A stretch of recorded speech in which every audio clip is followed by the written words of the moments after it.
What's going on, everyone? Welcome to the Season Gaming Bitcast, episode 168. It is a lovely Sunday morning here.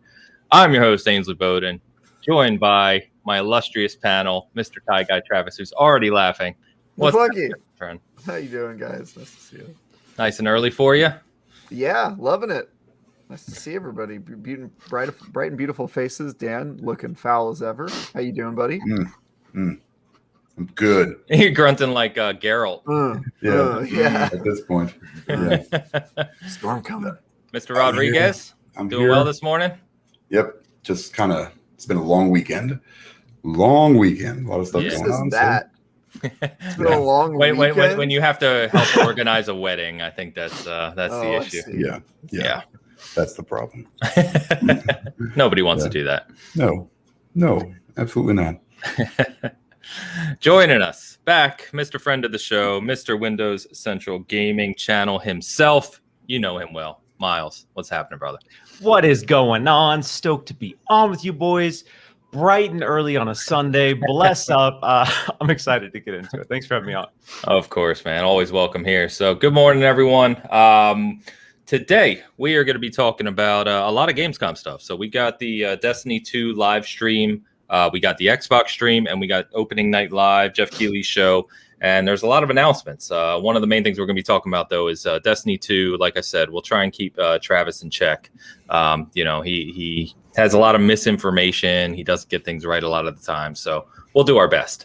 But I want to talk about Destiny 2 and kind of like their roadmap. And basically, are they defining the live service genre? Because I think the reception to the live stream was very positive, and there's a lot of great content coming this way.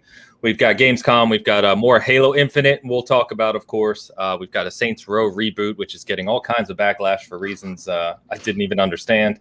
Got Horizon Forbidden West, Call of Duty. We got a lot to talk about. So first, before we get into that, let's talk about what we've been playing. And if you couldn't tell by my shirt, I've been playing nothing but Psychonauts 2.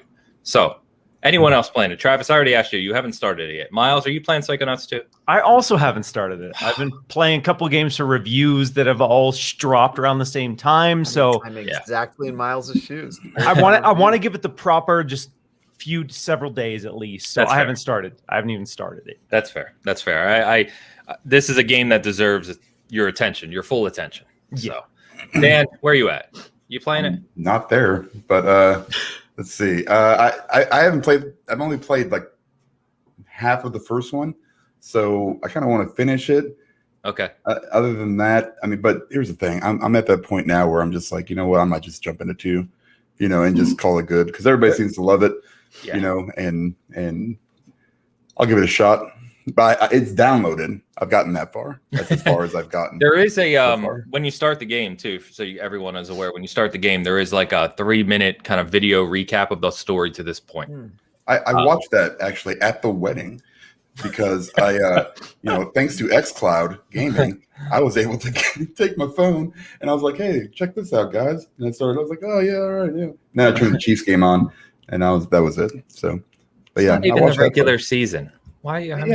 What are you doing? It was more entertaining than what I was doing. So.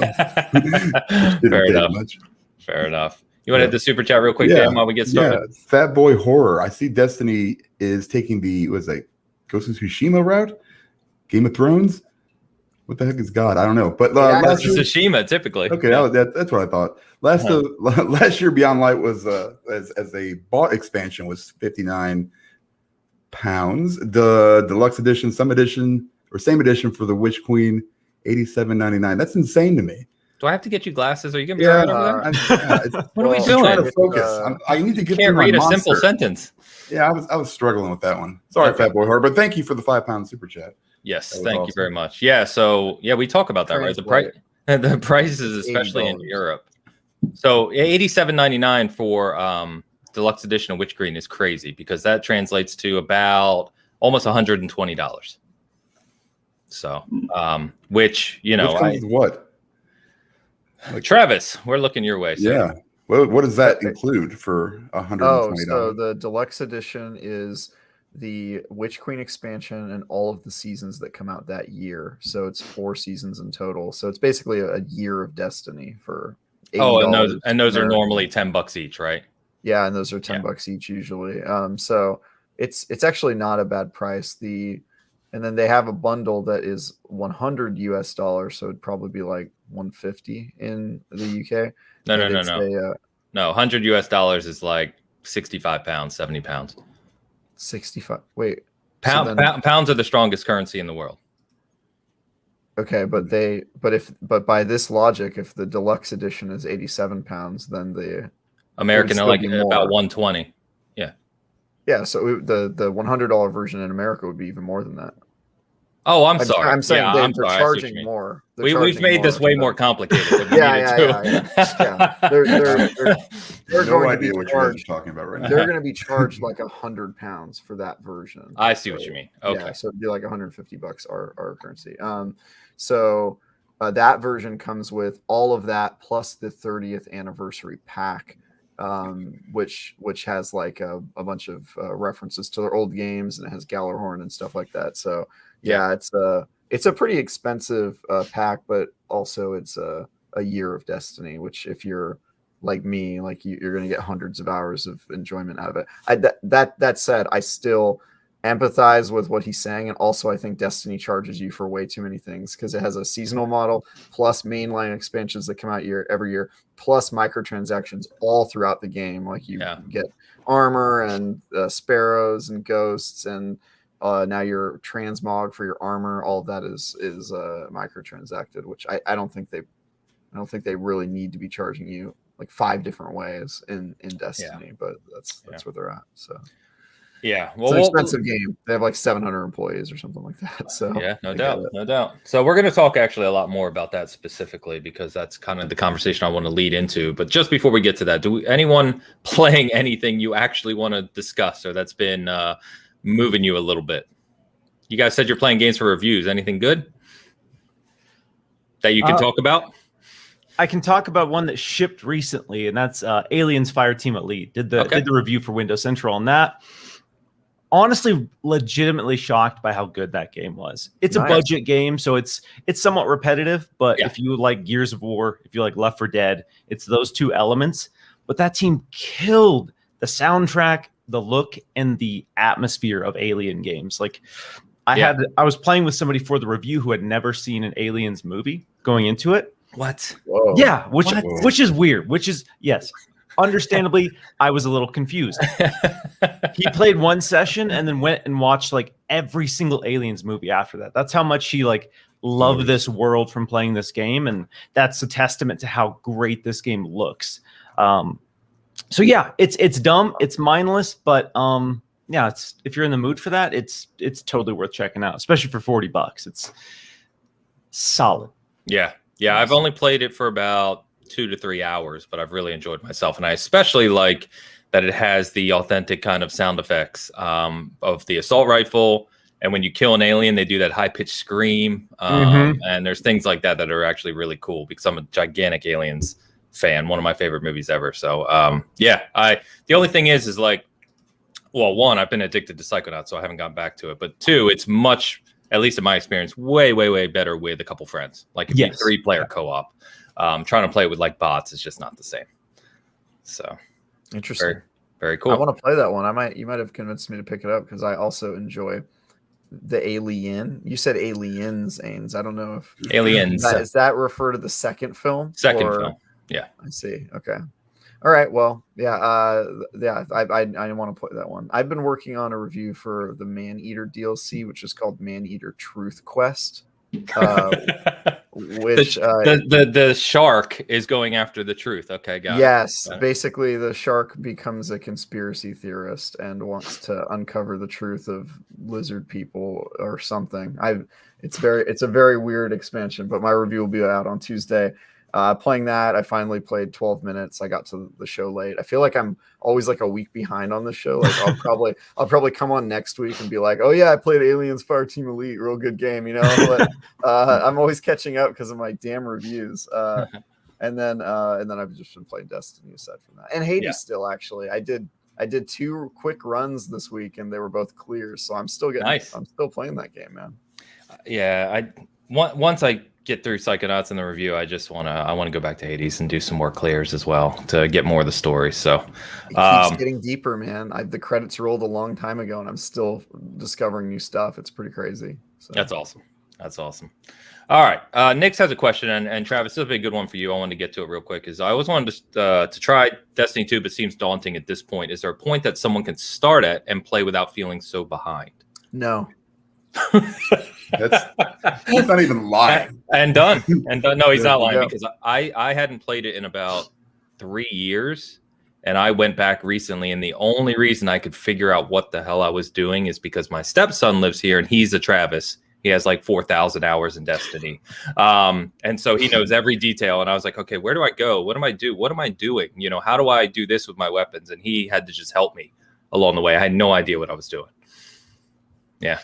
Yeah, that's my answer. The answer is no. Unfortunately, I like the best advice I could get you is, if you really want to play, either you're just going to have to pull the Band-Aid off, because Destiny's ecosystem is a horror show, and you will just have to like figure it out over dozens and dozens of hours, or just wait till Witch Queen and hope that they fix a lot of it, because usually these big yearly expansions are the best places to jump in, because you can sort of ignore a lot of the stuff you missed and just pick up where you left off. And they have a timeline in the game now, so you can kind of understand the story so far and which DLCs to play in what order. But honestly, it's a nightmare. Like the answer is no. There's no way to get in without feeling like you're completely lost. That's just the game. Yeah. So.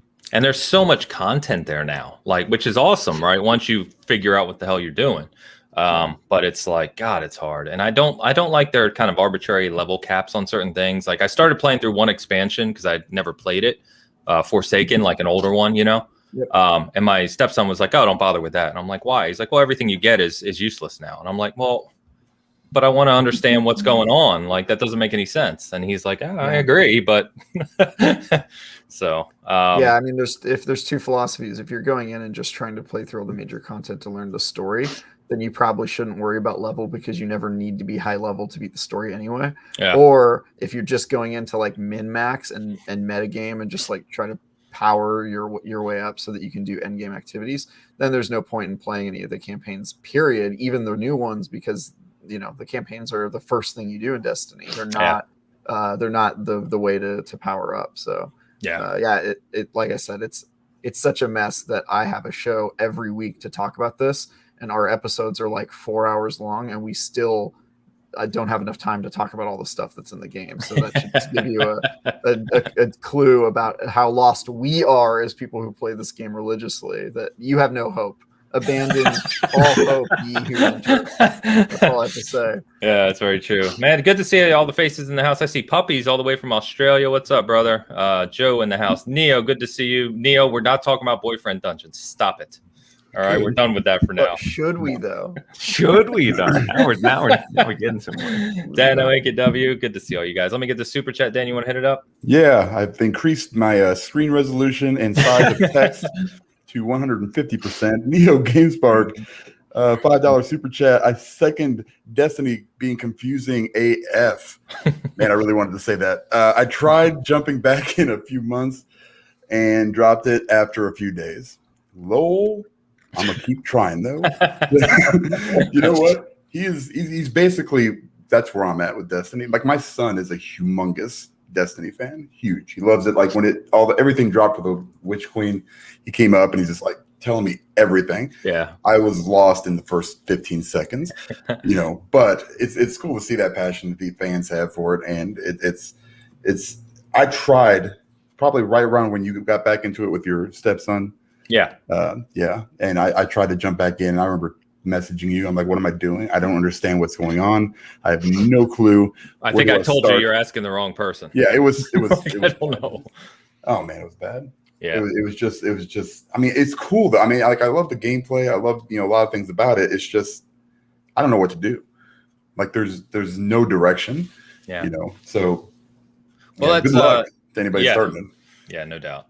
Neo, thanks, man. Appreciate the super chat. So why don't we go ahead and jump over to it? I mean, we're already into it anyway. So, hot topic. Yeah, I mean, it is, and I kind of wanted to talk about it on a broader level because we got the stream, so let's talk about that. And I think the broader kind of question or concept I wanted to talk to you guys about is if you look at Destiny and you look at what they laid out this week with Witch Queen, excuse me, and beyond, right? They talked about the broader future of what the game is going to be. I started to look at it holistically and look across the industry from at least a console perspective, right? We're not talking about full MMOs like Final Fantasy 14 or anything, but it doesn't feel like there's anything like it in the console space. It's almost like MMO light, and it's got a lot of amazing things about it. And I think Bungie's kind of paving the way forward. So I want to larger topic talk about that concept. But before we get there, let's do a rundown of what was actually announced, because I think, honestly, a lot of people didn't catch the stream. A lot of people are hearing the buzz about Destiny again. But like we've already seen in the chat, and myself and Dan and Miles and others, we have no idea where Destiny's even at or what's going on with it, right? Or how you jump in. So Travis, if you don't mind, and I'm going to be leaning on you a lot here, but I did watch the stream. I sat down and watched the whole stream. So I am kind of up to date on what's happening. But the core of it is they've got Bungie's 30th anniversary coming this fall, right? And they're celebrating that in a number of ways. Winter, excuse me. Yeah, and they're kind of doing this pack. They've even got some armor. I saw armor with like needles on it from the Needler, which is amazing, by the way. So they're paying homage to their classics. And then Witch Queen is their next kind of big expansion, which comes out February 22nd. Correct. And that they talked about that bringing a whole bunch of new things to the game. Obviously, the largest campaign they've done. They really focused on story, I think they said. Keep me honest, please. Weapon crafting is coming to Destiny, which is very cool. And customization, I think that's depending how they do it, that's a nice addition. Along with a lot of other things. And they talked about kind of their plan through 2023, which is kind of crazy to think about. But I guess that's 2025, actually. 2025. And then we won't go off on a tangent, but they've announced previously that their next universe, their next game, right, is supposedly coming in 2025 as well. So anyway, so from a Destiny fan like yourself, Fire Team Chad and Last Word and everything, shout out to Cog and the guys over there in Abontis. How are you guys feeling about this? Because the buzz from an outside looking in, it felt like a lot of positivity from the stream and a lot of interest in kind of Destiny kind of coming back to the forefront. Yeah, it is incredibly exciting. I think everybody in the Destiny community is very excited by all the stuff they announced, because it's just been a little light for a while. Even like through Beyond Light and stuff, people have been happy with the quality of the content, but there really hasn't been a lot of the content, and things are generally slow moving. And I think that just has a lot to do with the fact that Bungie is now the world's largest indie studio, right? Like that's sort of what it comes down to, right? They are an independent studio. They lost a lot of their resources with the Activision split a couple years back.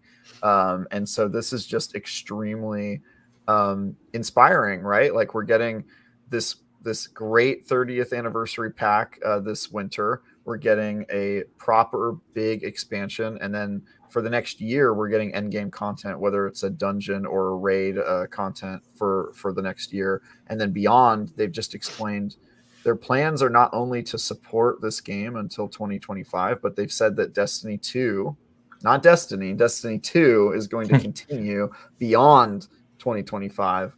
And so, yeah, just like at a high level, just the amount of support and dedication and showing that they're like not done with Destiny by a long shot, and that it's going to be here and that they have really big, ambitious plans is really exciting.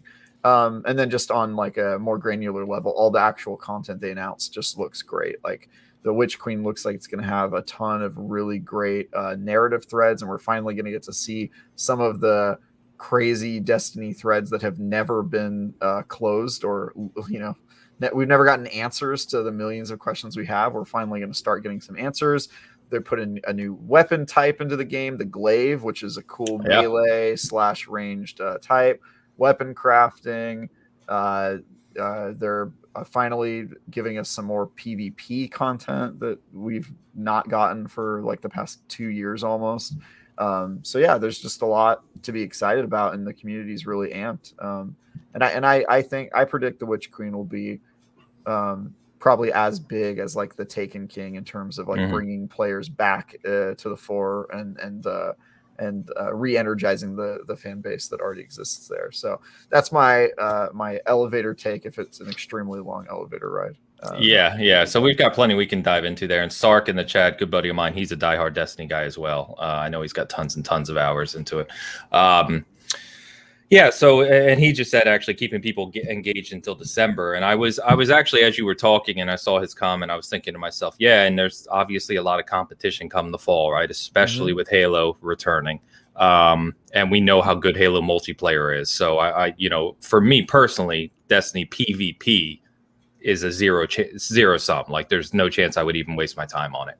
But the campaign itself is is what's interesting to me, especially the Witch Queen, and I think it looks amazing. The trailer for the Witch Queen itself was stunning, like one of the best trailers I've seen in a while. So Miles, I know we kind of touched on it high level. You said you kind of similar to it sounds like me and Dan and others, where it's like you kind of dabble with Destiny here and there.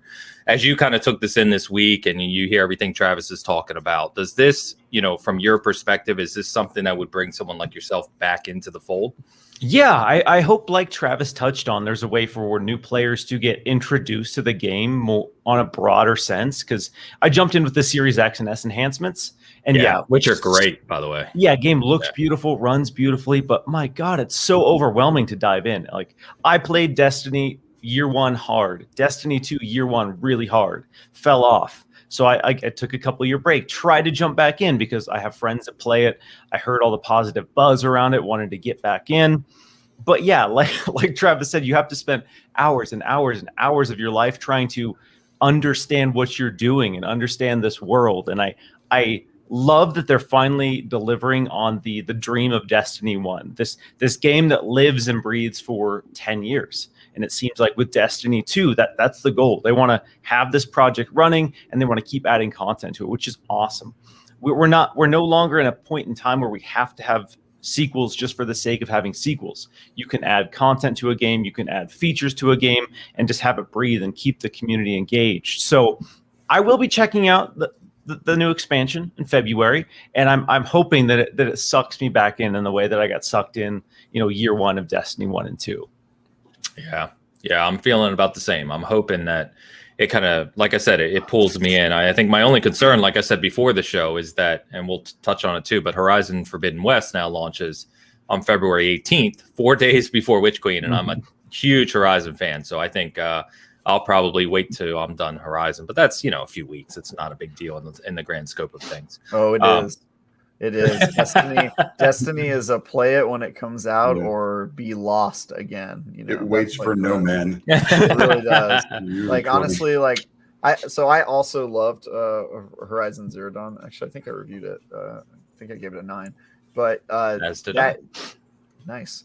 But yeah, that game can wait. It's like a single player game, and the Destiny on the other hand, it can. I mean, it can like just like logistically. Yes, I know. What you I'm mean. not saying like spiritually, but like you can put that on the shelf and pick it up, and it'll be just as good. Destiny, if you're not playing the Witch Queen when it's live, you're gonna miss a lot of like everybody figuring things out together and being a part of that community and not being completely lost. Because the biggest mistake people make is like Miles, where he jumped in during the Series X updates, which is like mid-season when everybody else had already kind of gotten past like the initial launch stuff. And then you jump in and you're like, all right, not only is this ecosystem incredibly confusing, but I am like separated from the rest of the players in a really not cool way. So that's just one of the problems with games as a service. I mean, if you're not like standing in the world of Fortnite when they destroy it, you just miss that, right? Like you don't get to be a part of it because you weren't there when it happened. And Destiny has a lot of that same that same kind of issue. That's what it is. I had to mute myself because I'm choking. I'm sorry. I think you're right. I think that's part of the problem. And maybe we know Destiny's a gigantic community and there's tens of millions of players, but I think what maybe turns some people off is exactly that. Like it's just too daunting, and they feel like from the outside coming in, it's like, where do I even begin, but like, how am I going to jump in with people who have all this shared experience over the past several years? And I kind of wonder because, like, if you look at Final Fantasy 14, I know that's come up a lot lately on this chat, and I know Neo was in the chat, and he's a huge fan of it as well. But it's growing like very strongly in the MMO space. In fact, it seems to be pulling people off of WoW in gigantic numbers, which is impressive.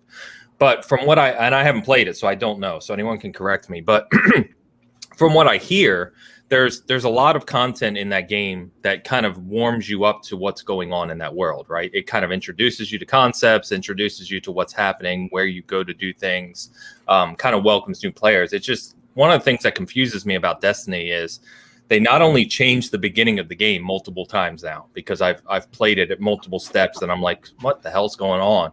But it's so obtuse for new players. There's nothing just guiding you to show you how things work fundamentally. And I don't know why that is after 8 years.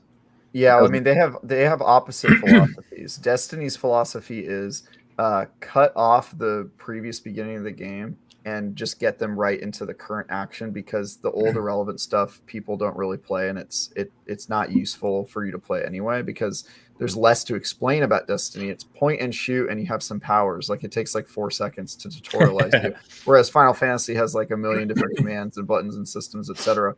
Final Fantasy 14's philosophy is make you play 100 hours before you even understand the game, and then even then, it's like, okay, you know how you ever had a friend tell you, oh, this game gets super good after the first 80 hours, and your eyes just like roll. I say that all the time. Yes. Like I when I hear that, I'm just like, no, like I have no interest in playing 80 hours of a game that isn't. You want me to play like 10 games that aren't good to get to your one game that is? Like, I'm just not going to do that. That's insane. So, but counter to that is you're saying you have, I'm sorry, you have thousands of hours in Destiny, right? Yeah. So if the game is that broad and has that much potential, what's 10, 20 hours to understand all the concepts of it? Yeah, I think it wouldn't be helpful in Destiny because it's a first-person shooter. It's just a different type of game. Like, you can understand everything you need to know about how to play Destiny in like a 5-minute mission. And so that's what they've used to put tutorials, because the ongoing story isn't necessary, and there's not like there are a million different systems, but those a million different systems aren't necessary to understand how to play the game, and they kind of phase you in over time. Whereas Final Fantasy, it's just like there's a years of like story that you probably have to understand any of the new content, and then their systems, because it's a proper MMO, take a really long time to understand. So I get what you're saying. I just think like they're both bad. Is my feeling. Like, they really are. Like, they're both just such. This is the double-edged sword of MMOs. Is that like they're these massive ongoing undertakings, but getting in, it feels like a little bit of a clubhouse, and the attach rate is really difficult as well. So, I mean, I like Final Fantasy 14, and any game that's pulling players away from WoW, I will not be upset with, because WoW is, to me, just like the most generic, boring MMO. Like, I'm tired of hearing about it. So I have no problem with it. I'm just saying, like, they got problems too over in Final Fantasy 14. Because I got into that game, and let me tell you, it is equally as a horror show as Destiny, just in a completely different way. So what we're saying is no developer has really figured out the golden arrow of introducing new players to a massive ongoing world. Yeah, even if there is a way to do that correctly, I'm not convinced that there is. It just seems like if you have a massive ongoing world that took current players years to understand, catching somebody up seems like it's always just going to be a huge pain in the neck. Yeah, so, daunting task. No idea.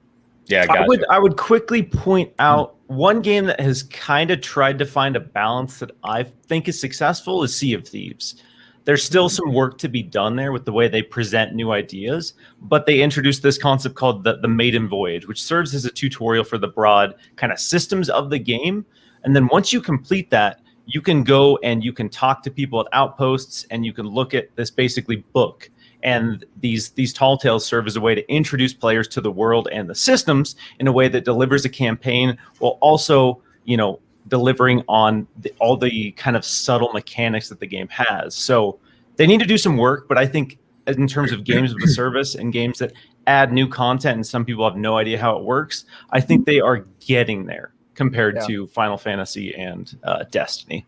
That's a good point. I really do like Sea of Thieves. I will say the one caveat is Sea of Thieves has way less to explain than either Final Fantasy or Destiny in terms of content and also story and that sort of thing. But yeah, Sea of Thieves is I won't complain with that because my relationship with Sea of Thieves is sort of like your guys' relationship with Destiny, which is I jump in every once in a while when there's a big update, and I don't feel as lost in Sea of Thieves, but I also feel like it's easier to understand because it's like, oh, yeah, I'm a pirate. I'm just going to go have fun in the sandbox. Like, what do I need to know to kind of do that? So it is like an open sandbox for sure. Yeah. So on Destiny, Witch Queen expansion, I know we've kind of touched on it at a high level, but is there, from a campaign perspective, right? Is this the content we're talking about getting new play or either new players or players like the other three of us who kind of jump in on the go? Is the campaign for Witch Queen, do you think, going to be expansive enough and kind of dedicated enough from a story perspective where players can jump into that expansion, play through it, and have a broad idea of what's going on? Because I don't know all the nuances, Travis, but yeah, it sounds like the whole Witch Queen thing and the hive and everything that go along with that has a lot of context from prior content that people like us may not necessarily get. Yeah. Does it, do you think that campaign is going to be meaningful for people like us?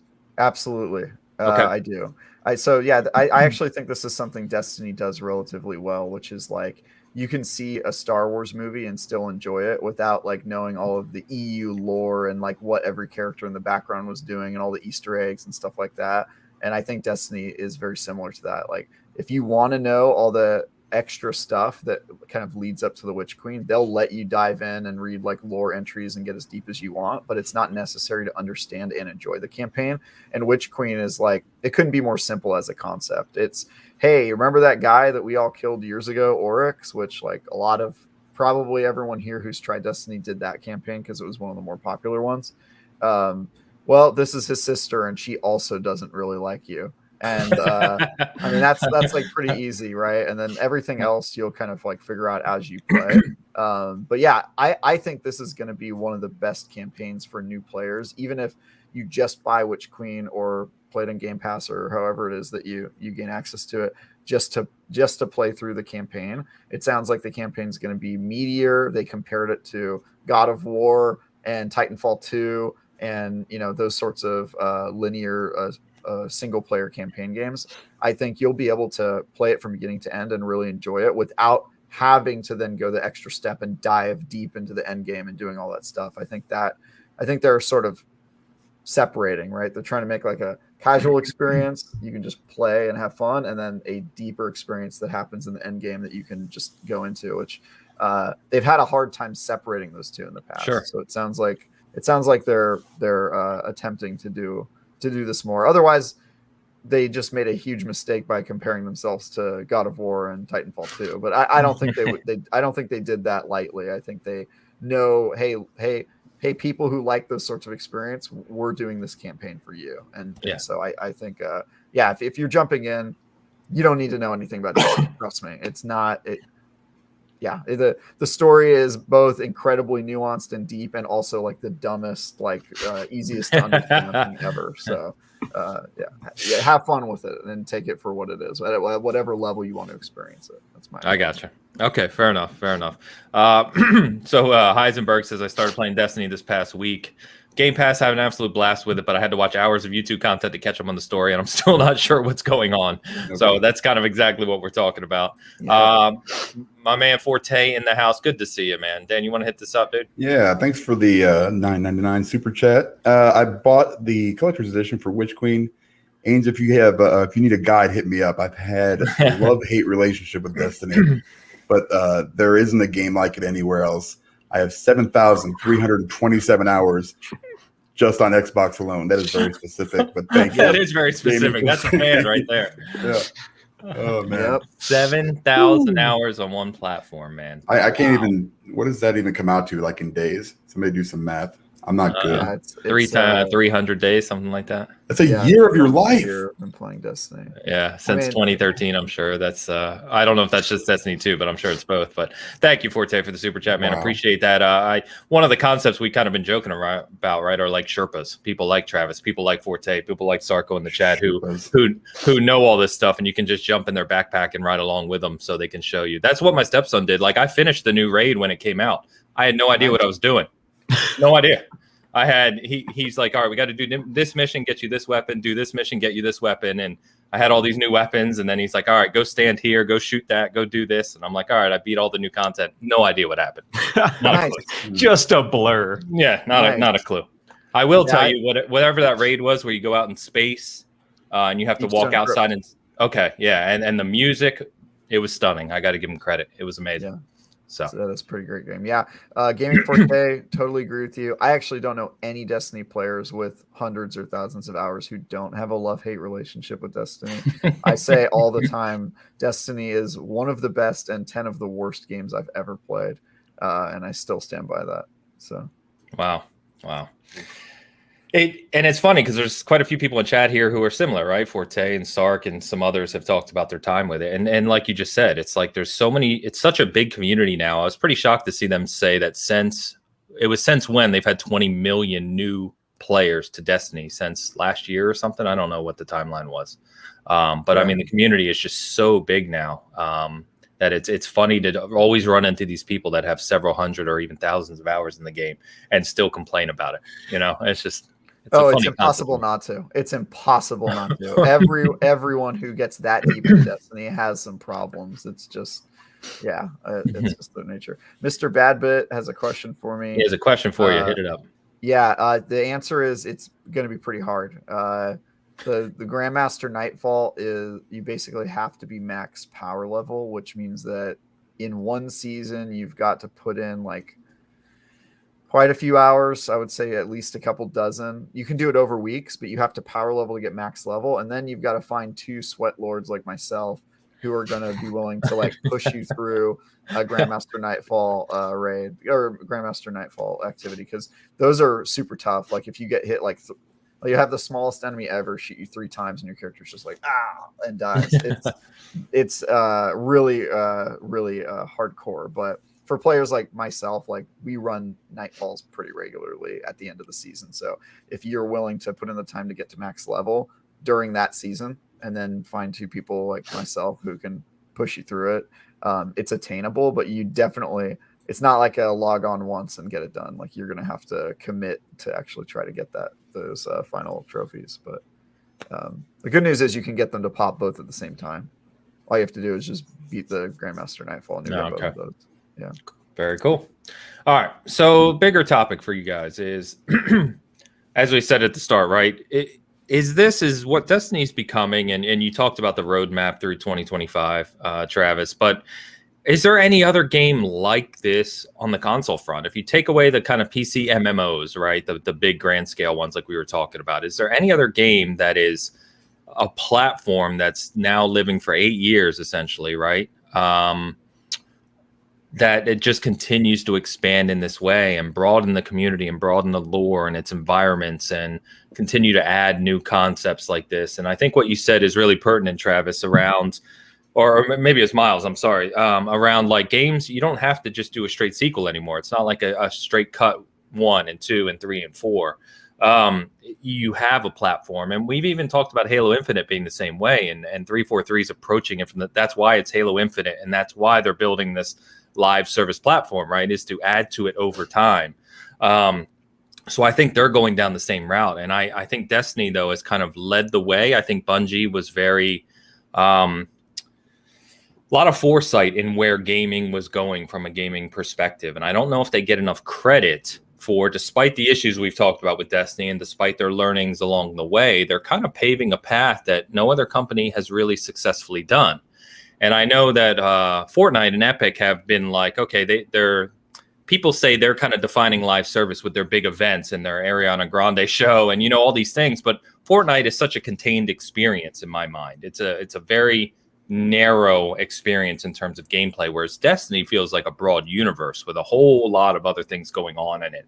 And I don't see anyone else doing that. Do you think that, one, do you agree with me? Two, do you think that this is the future for bigger developers who can afford to develop these types of games? Do you see this becoming a bigger thing that's more common, in the years to come? Miles, I'll start with you, man. Yeah, I mean, we're obviously seeing more and more people dabble with this approach. Like you touched on Halo Infinite. There was, some people who think maybe that's not the right approach for Halo. I think, as we've seen with Destiny and other games, there is huge potential, and you don't have to have this hard divide. I think Destiny's doing a great job of having this long tail, keeping players engaged, adding meaningful content. And I think what makes Destiny so successful is the fact that it takes all the kind of fundamental elements of a great MMO. But my biggest issue, and I think a lot of people agree, generally speaking, the gameplay of MMOs is not that compelling. You have a basic gameplay loop that's not that engaging. But Destiny takes that formula and kind of expands on it by giving you gameplay that feels damn good. Like Destiny feels great. So you get all these deep systems and mechanics, and the game feels good. So Assassin's Creed, we're going to see the next Assassin's Creed is going to dabble with this approach, and people are kind of concerned about that. But I think, if they're doing it in this way and looking at, the lessons they can learn from other teams, I think this ultimately is a good approach. I'm definitely not against the live service model. And Destiny's biggest problem for me right now is the monetization of these expansions, because it's kind of antiquated. They're using old-fashioned MMO expansion monetization, and they're dividing their player base. You have to buy this content, this expansion, if you want to play this. Sorry. Whereas a lot of other games are moving away from that and saying, you don't have to buy the core content. Here's other ways we can monetize. And I think Destiny needs to figure that out ultimately to really be the greatest live service experience. But they have an amazing foundation, and if they can tweak their monetization, this game will be going for years and years. I think you're spot on there. And I think and Travis, you touched on this. I think what makes it doubly worse is, if that's a thing, is all the little aspects of it, like, the things you have to do for weapons and transmogs and everything else, because that almost feels like a free-to-play model or mobile model where you've got all these little individual things that pick away at you.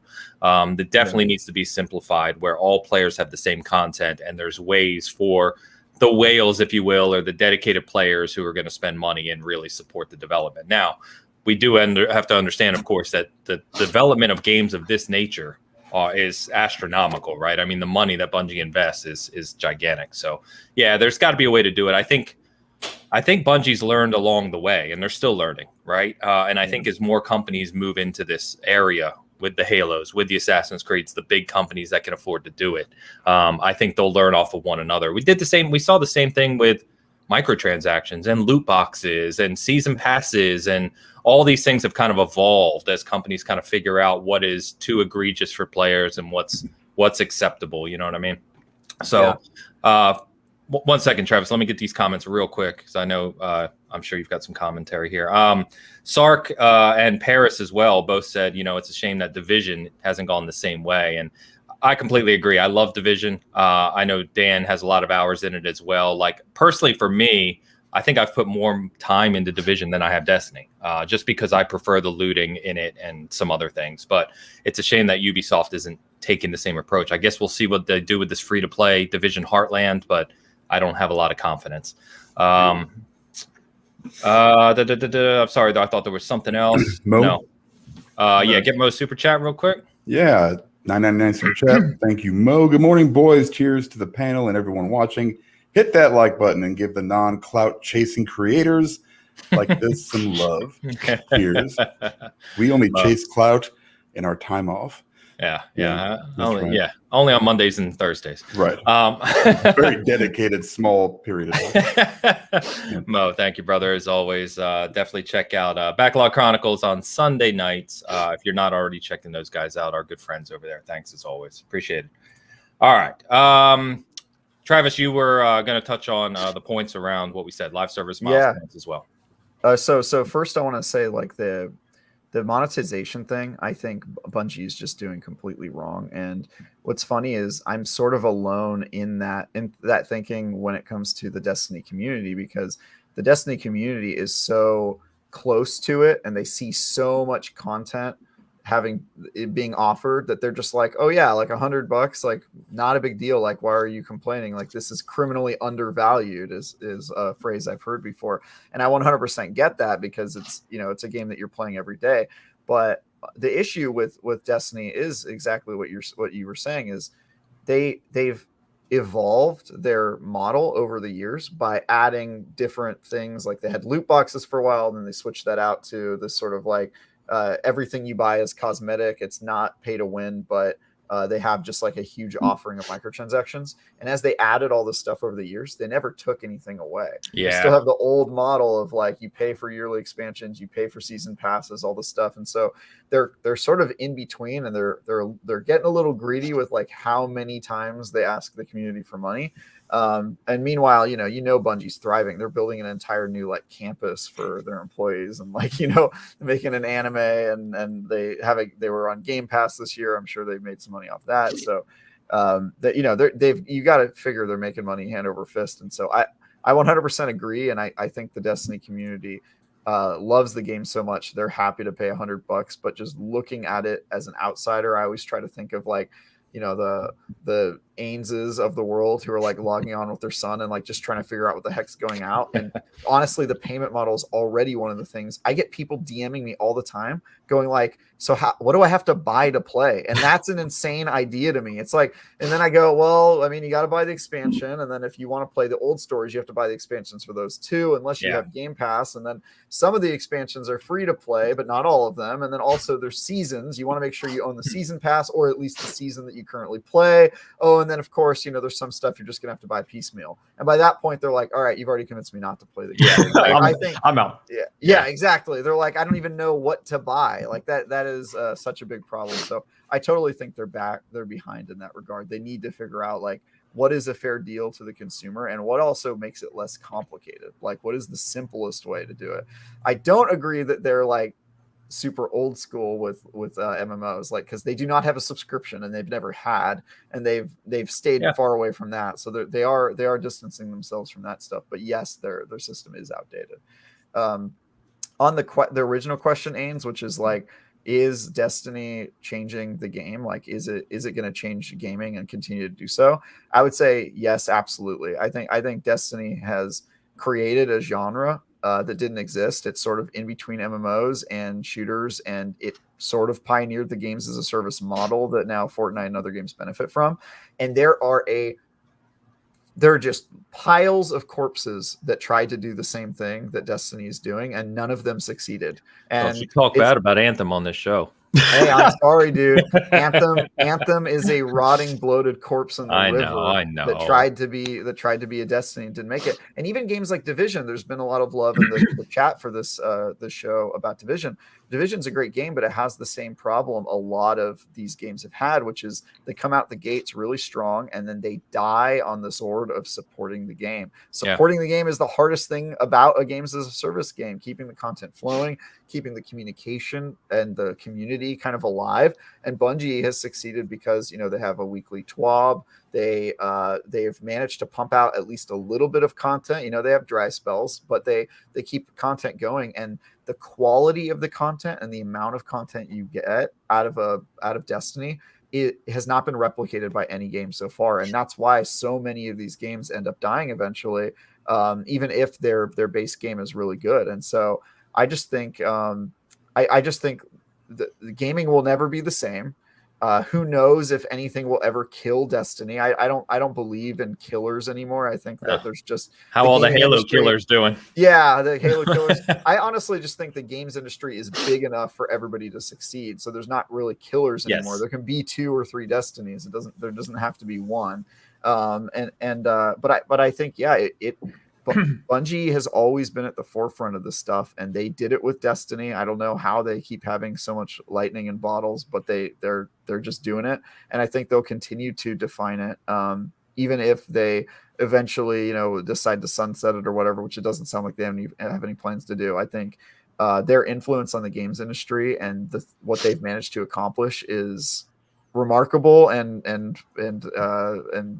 will have changed will be like a landmark in gaming, regardless of how it ends up going in the future. It's pretty remarkable. And as somebody who's been in it, I'm kind of confused how I got involved in all this Destiny business. It's just a game I decided to play one day for like the beta, and now I'm like talking on shows every week about it, and I'm just like so deep.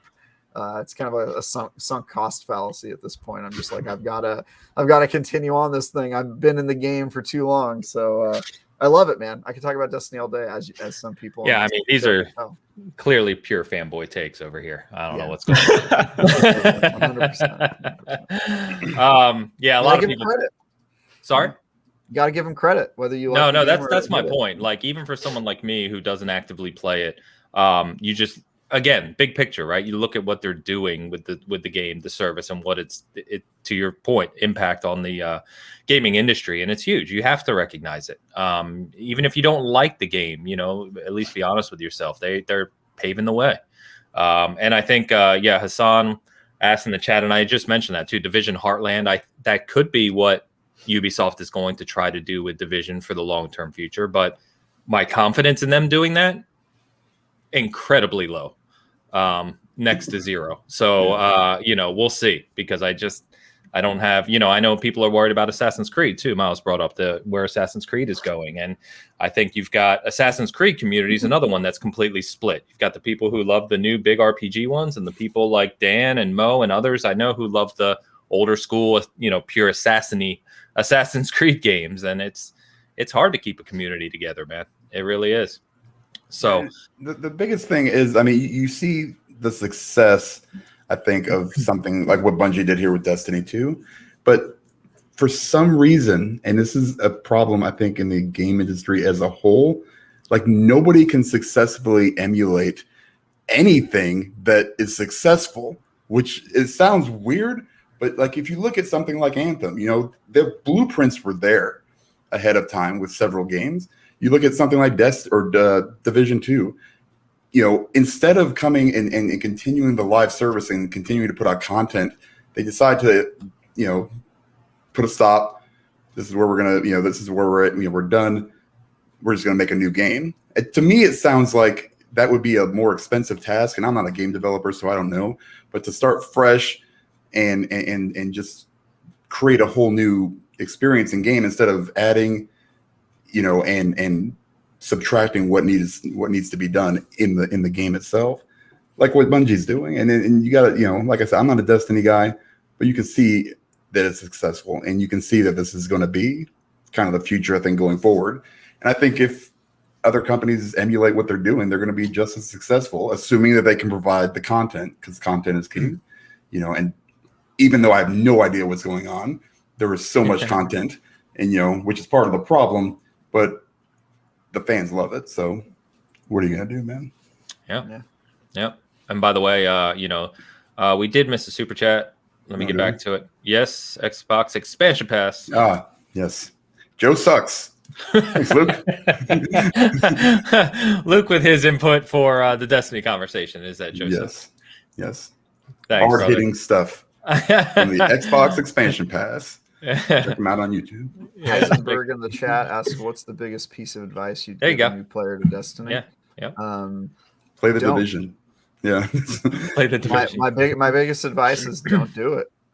No, I'm just kidding. So here was Dano's response. Do you agree with this? No, I don't. I don't agree with that.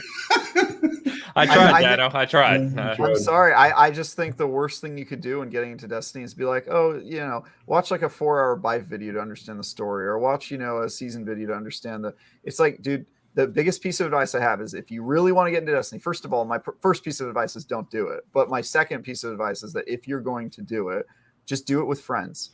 That's the only way to get through Destiny. You have to clutch onto a friend and just enjoy having fun with it and figuring it out, or having somebody guide you through it and explain it to you. Doing it alone is like a foolhardy effort, and it's also not really how Destiny is supposed to be played. Like, it's a game, it's a social game. You kind of need to do it with your friends. So just play with your friends. Don't do too much homework before getting into it. You'll already be tired by the time you turn on the game. That's my advice. It sounds like, to Dano's point, it could also maybe depend on the type of person you are. There are those people who enjoy watching lore videos. I've done it for all the Souls games, especially with like Vadi Vidya's vids. I mean, he's amazing, right? He's very well known. So I think, but to your point, the gameplay of Destiny is what has, I think, helped it survive, because it is so fluid and so fun to just play. So I think jumping in with friends, to your point, and just playing, even if you don't understand everything going on around you, like I said, I did with my stepson, I was still having fun. And you can kind of pick up things along the way as well. So, all right. Shout out to Body, no doubt, Miles. Dude's amazing. By the way, Elden Ring content this week. 40 minutes of Elden Ring? Is that what's next or what? Oh, man, I'll have you back on. We're going to do an Elden Ring special for sure. Hell yeah. Game Positive in chat. What's up, brother? He said, I don't think Destiny is nearly that complex. To master the end game, yes, you'll need to find a group, do some research, but to just hop in and shoot space monsters is very easy. And yeah, I think that's what Travis is saying. Yep. Yeah. So, don't worry, Joe. I got you, baby. You'll be on that show. We'll get the right crew together for the Elden Ring show. Don't worry. We'll do it. All right. I think we've covered Destiny ad nauseum. I know Travis could keep going, but there's other. And I will this Friday. This Friday at 4, or this Thursday at 4 p.m. You can find me talking about Destiny for several hours. There you go. All right, let's talk Gamescom, guys. We've got Gamescom. We had obviously we had the Destiny stream. We had the Xbox stream ahead of the official Gamescom opening night live with Jeff Keighley.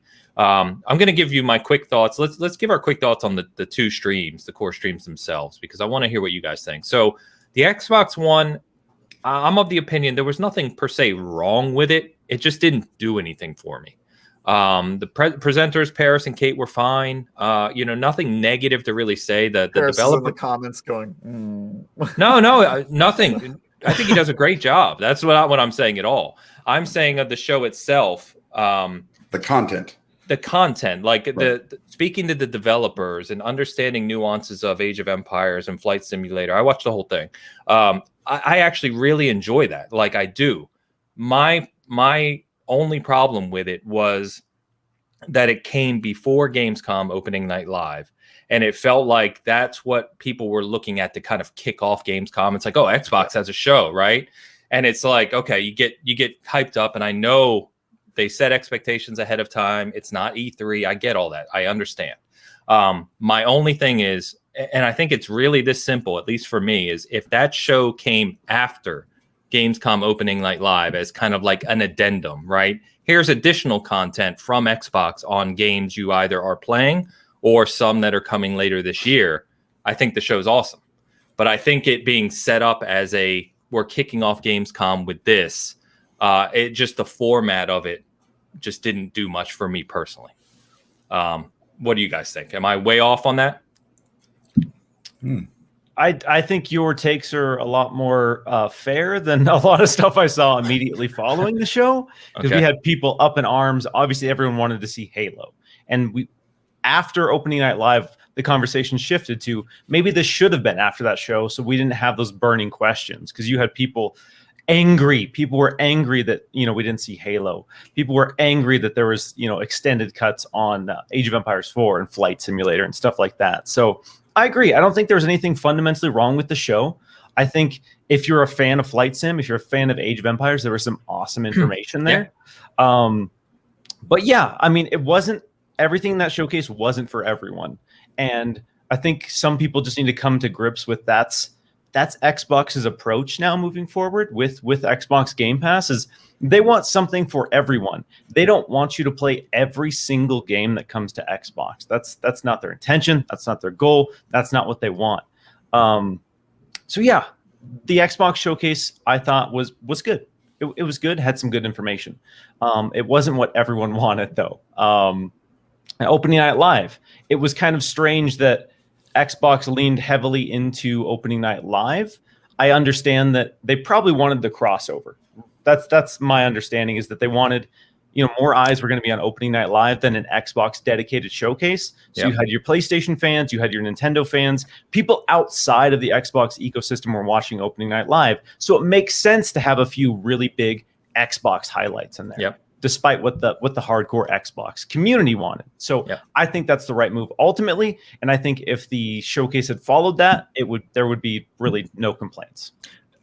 Exactly the point I'm making. Yeah. And I get we say this all the time, and I kind of find it weird that, there's these big Xbox content creators, and, whether you like them, love them, hate them, whatever, it doesn't really matter. But my point is that a lot of their audience, right, they're already attuned to the Xbox ecosystem. You're not telling them anything new. You're not selling them anything, right? Like, they're already there. They're already buying Halo. They're already buying Forza. They're already buying all these games. Whereas to your point, you bring your biggest IP, which of course is Halo, right? And you're looking to get a lot of new people in the ecosystem. That's why it's free to play multiplayer. That's why campaign's Game Pass. That's why it's launching in parity on PC and across all the consoles. You get the eyes on the Gamescom show because, to your point, that was the much bigger show. So I think that's fine. And like I said, there was nothing wrong with the Xbox show. If you're a dedicated player, especially for certain games, it was a good show. I just think the timing of it was, it didn't fit with what was going on after it. My opinion. What do you guys think? Travis, Dan? Yeah, I sort of agree with the timing thing, which is actually not something I had thought of until you mentioned it. But yeah, the timing as being like a pre-show, like pre-opening night does seem a little weird.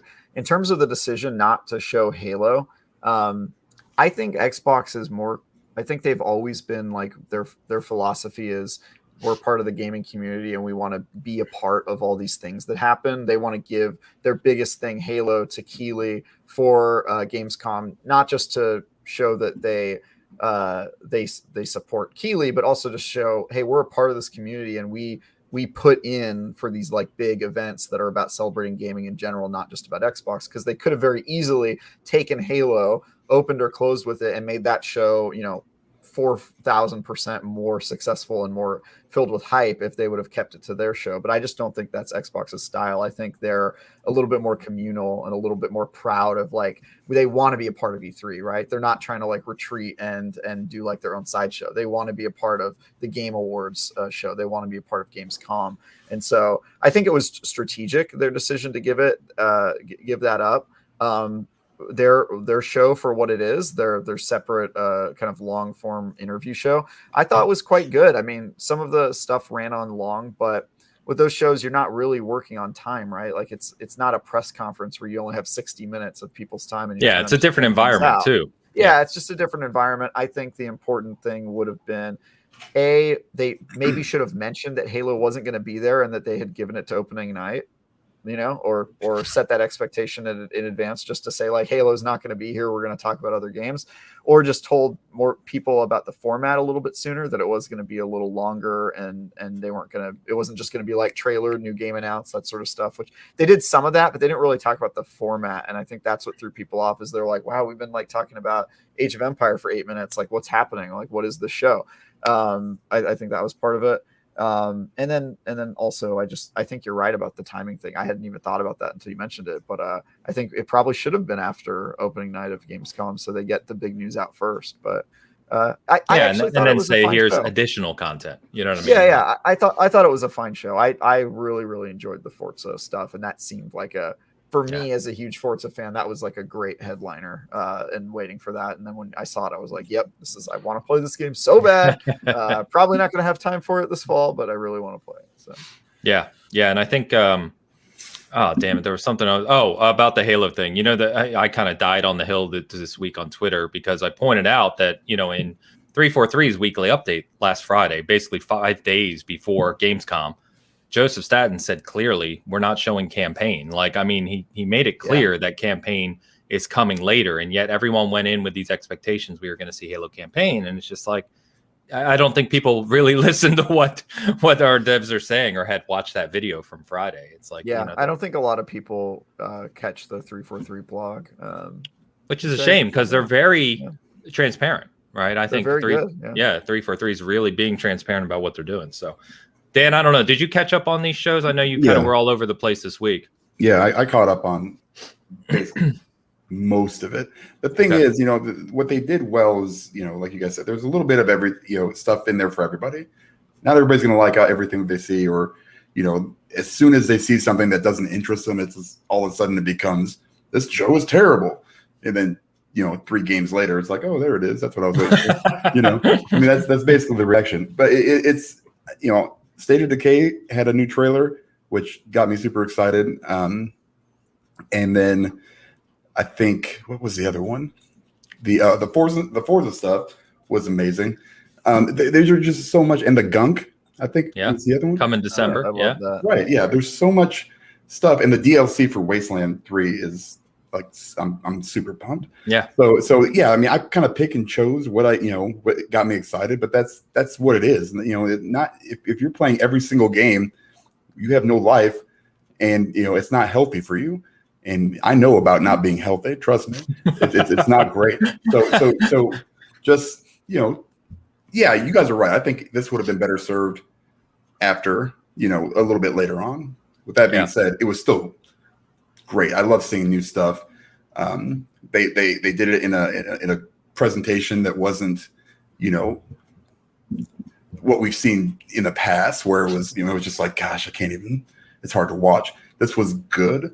So it flowed well, right? Yeah, that's the thing. That's and again, just learn from the past, and that's what's starting to happen. So it was fine. I got some good information on the few games that I'm looking forward to, and that's what I wanted. So yeah, see, I think that's the exact point. There is good information. There's good information on games that people are already playing. A few things that are upcoming. And that's why it's a perfect addendum show. It's like that's for your fans who are already in the ecosystem and already enjoying most of these games, right? It's not announcements for new people, and I think that's what gets them in trouble putting this show in front of Gamescom. But just my opinion. So anyway, and I think Yago, what's up, man? Put the Xbox show after Gamescom, it would literally felt like surprise bonus content. Then it would have been better received, which is kind of the point I'm making. Yeah. So anyway, so Gamescom itself, opening night live. Jeff Keighley back, and I've been critical of Keighley in the past, not for anything personal, but just, the way he certainly handled things. But I would be honest and say that I think even for me, who's been critical of him in the past, it's time to give him definitely some credit. If you look at how he's grown the Video Game Awards, you look at what he's done with Summer Game Fest this year, you look at this past Gamescom opening night live, especially the transition from last year when the pandemic hit and, everyone was kind of racing around and struggling to figure out how we're going to do this stuff virtually.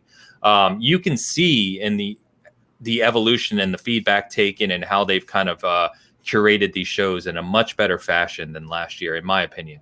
And I think that this opening night live show, it was long. There was a ton of content, more than I expected.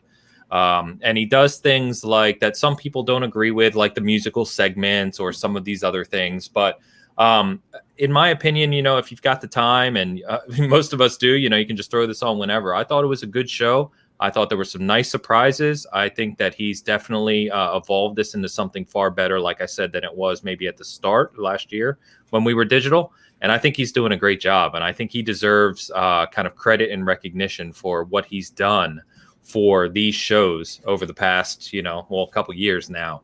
I especially like things like, you have Lindsay Sterling come out, who I'm a big fan of. And she does, music from Tales of Arise, which launches next month. And that's not everybody's cup of tea. I get it. But it is unique, and it's kind of special in a way because you don't see that anywhere else. So I've got to give him props for kind of that stuff. And getting someone like Lindsay Sterling or these big name groups just to perform like that live for a show that's not easy either. It takes a lot of coordination to do that kind of stuff. So got to give him props. But I enjoyed the show. I thought there was a lot of good announcements. We'll talk about some of the games individually here in a moment. But, I really liked the show this year. I thought it was a lot better than it had been past year or two. Miles? Yeah, I agree. Jeff gets a lot of flack online. I mean, obviously it's fair to criticize the show. He's had some pacing issues in the past. Yeah. But I think he's just unfairly criticized as like a PlayStation fanboy, at least on the Xbox camp. You have a lot of people who I think don't like him because they think that he likes PlayStation more. And I think if he does like PlayStation more, that's totally fine. The dude clearly loves video games. And I think every time he puts on a show, like getting those musical numbers, getting those people involved to like give you this extra look inside the game shows that the dude loves gaming and he is an amazing figure in the gaming industry. So I give the guy a lot of credit. I think he does a great job of curating big games. Obviously, people want to see the big games, but then really cool stuff. Dokkaevi, really weird, that kind of like Pokemon-ish, that trailer with like the hyper-realistic children. Do you guys remember that one? Hyper-realistic children? It's like the creature collecting, like they're riding razor scooters, they're like smashing giant animals with hammers. What's the name of it? Dokkaevi. Oh yeah, I'm sorry. Yes, that really kind of stood out for a lot of people. Yeah. Hyper-realistic children. I've got hyper-realistic children right upstairs. It's a little uncanny, a little creepy, but he's got this amazing kind of curated selection of cool big stuff you would expect, and then stuff you totally wouldn't expect at all. So that's very true. For Goes back to the whole thing. There's something for everyone. Yeah. So Gamescom generally doesn't have a ton of big announcements. People, complain that this show wasn't as good as the E3 show. But that being said, I still think this was one of the best Gamescoms in general in terms of like game announcements and trailers. So yeah, Keeley, good dude, loves gaming. I'm excited to see his shows grow. Nice. We've got some comments on Keeley. Game Positive said Jeff Keeley's on the Canadian Mount Rushmore. Who else is on it? Who else? Yeah, that's a good question. I don't think any Canadians are worthy of a Mount Rushmore. Whoa, whoa. He just alienated half our audience. Whoa. Celine Dion? Come on, dude. I said Wayne what I Gretzky. said. Ryan Reynolds, all of them. Go home. Oh, man. Oh, no. By the way, Keeley is the best Canadian import since William Shatner. Shatner. See? Travis, that comment, I'm clipping that. That's coming back to Good. bite you. Watch. Yep. Let it go. I welcome the hate. I have to deal with Destin Legary. I've had enough of the Canadians in my life. Oh, my God. Oh, yeah. See, Leo coming in strong. John Candy, baby. Come on. Yeah. Come on. Unbelievable. Yeah, Travis, get out of here, man. I got to mute you for the rest of the show. But Dan, what did you think about opening night live? I thought it was good. Yeah, I mean, I know, like you said, Keeley gets a lot of flack, but that's more for his weird Kojima relationship for me than anything else. But other than that, the guy, he constantly brings it. These companies and they trust him, right? That's why he gets this kind of stuff, and he does a good job. And I think with the information he gives, he does a great job. Yeah, he's a little corny, but it is what it is. Many of us in the gaming specter are, yeah. Yeah, it's nothing different. He fits right in. He's a nerd, and he's just really good at what he does. And I think I'm all for this kind of presentation. So I think he did a great job as far as like what was shown. I mean, yeah, I'm super pumped about a lot of this stuff. So I'm sure we'll talk about it here in just a little bit. But yeah. I mean, it's a good time, man. It was a good time, and as much as I still think they're, kind of weird, him and Coach, but other than that. It was kind of funny that Death Stranding got the most time during the show and closed the show. And I'm like, this is a game that came out 2 years ago. What are we doing? You know it. But anyway, Travis, now that you've pissed off our friends in the loft, whatever. Their bacon isn't real. That's all I have to say. Just getting that shovel out. Dude, I'll keep digging until I get to a better country. Gotcha! Take that, Canada. Oh, man. Oh, my God. Anyway. No, I think Keeley probably is a PlayStation fan. I don't have a problem with that. He's also Canadian. He does lots of things I don't agree with. He's still good at his job. So I thought the show was really good. I thought it was better than a lot of the Gamescom shows we've seen in the past. And the Halo news was amazing. Seeing the new console and the controller got Xbox fans like me hyped up. And I don't like Death Stranding. That game bores me to tears, but I still thought what they showed was cool. So I thought it was a really good show. I'm excited to see how Gamescom is growing and becoming more of a show for big announcements and stuff like that. So Yeah, Gunk was awesome too. I think we're going to be talking about indies later in the show, but I really like that. Yeah. By the way, I'm starting the hashtag cancel Travis as That's you're fine. talking there. So we're cancel me. Let's do it. I'll start one called Cancel Canada. I don't know. Oh my gosh. All right. So let's talk about some of the bigger games. Let's start with Halo. Let's do it. So Halo Series X and Elite 2, literally my world stopped. Everything as soon as that announcement happened, I was in front of my computer, multiple tabs open, F5 key on, and I sat there for about about an hour and a half, refreshing the Microsoft Store and doing everything. And I got both, of course, because that's nice. That's me. But anyone else interested in those or able to get them?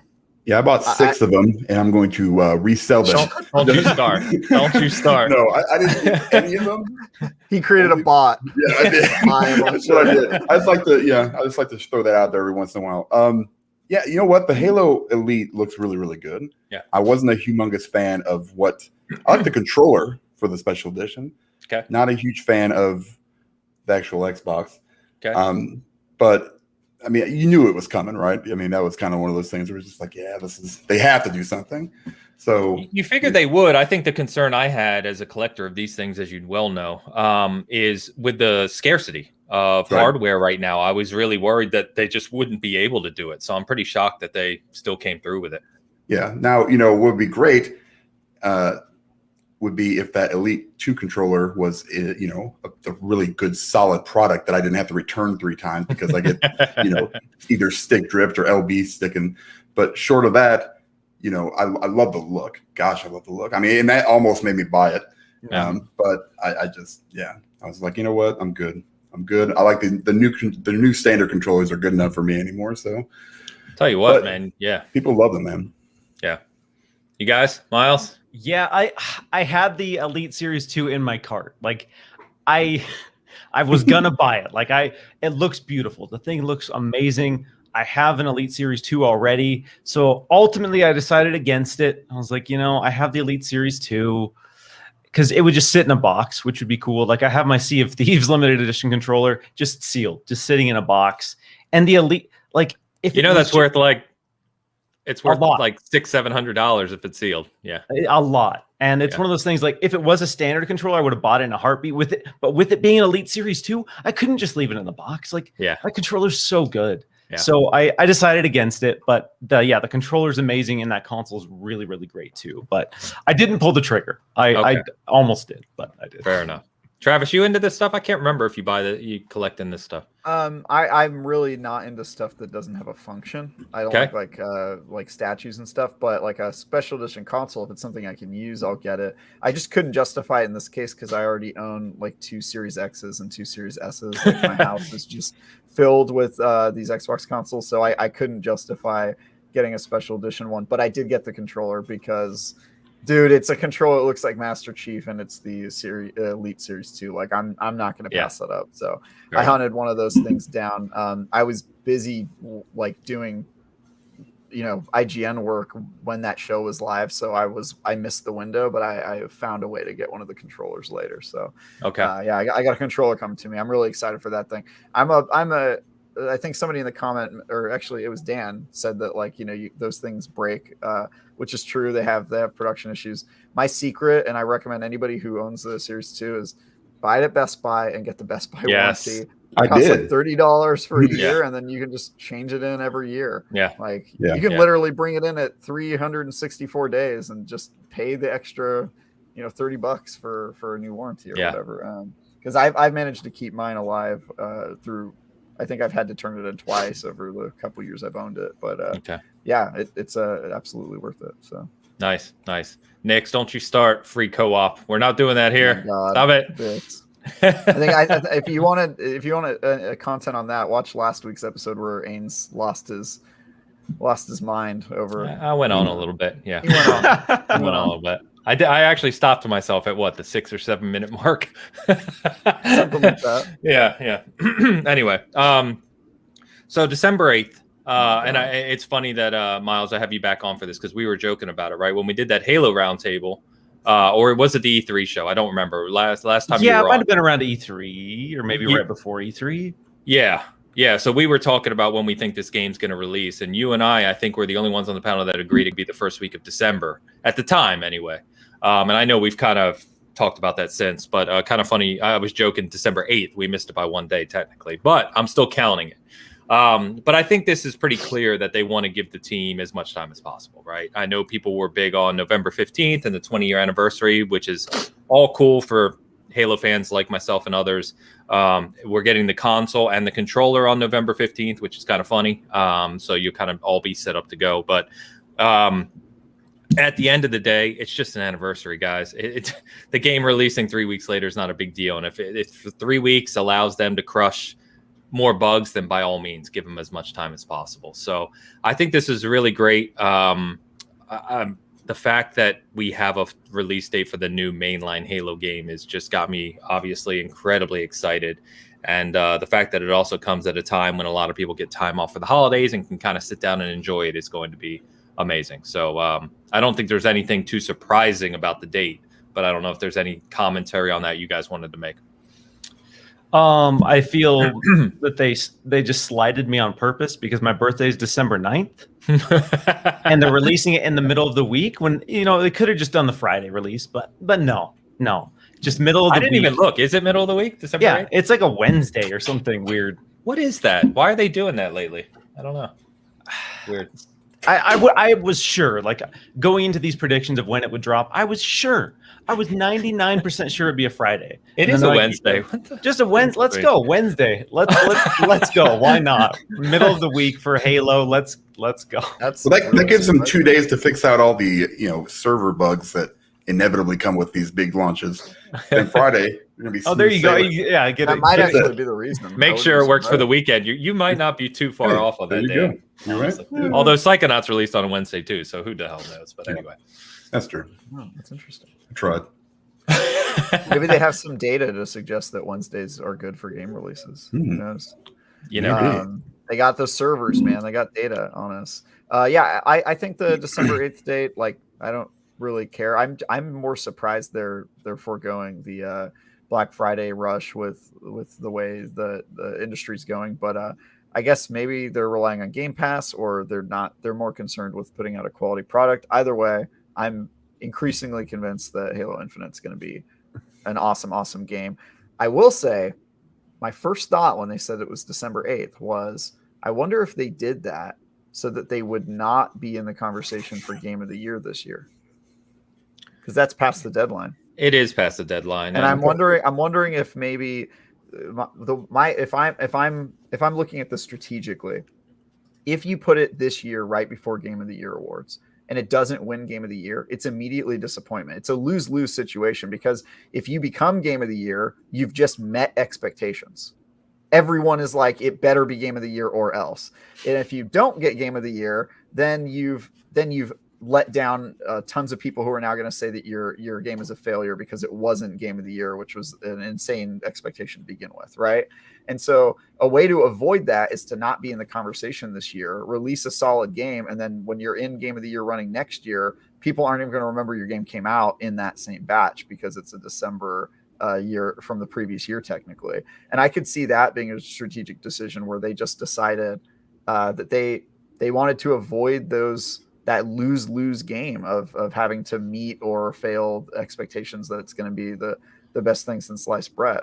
That's my that's your tinfoil hat theory. My tinfoil hat theory of why they did it. Conspiracy theory. Can I just say that personally, No. I don't like, and Dan knows where I'm going already probably, I don't like that the Game of the Year conversation is now dictated by the Game Awards on this arbitrary timeline of what a year is. I don't like that at all. It just doesn't make a lot of sense to me, but I get your point. It has become, as the show grows and the recognition for those awards gets bigger and bigger, it is what it is. I wish they would just do the Game Awards show like in January and do it properly, but that would make more sense. That's my own opinion. It would make more sense. Yeah. Well, I think a lot of outlets will have Halo in their Game of the Year conversations, even if it's not part of the Game Awards. I think a majority of outlets will factor that into their kind of year-end reviews. We do.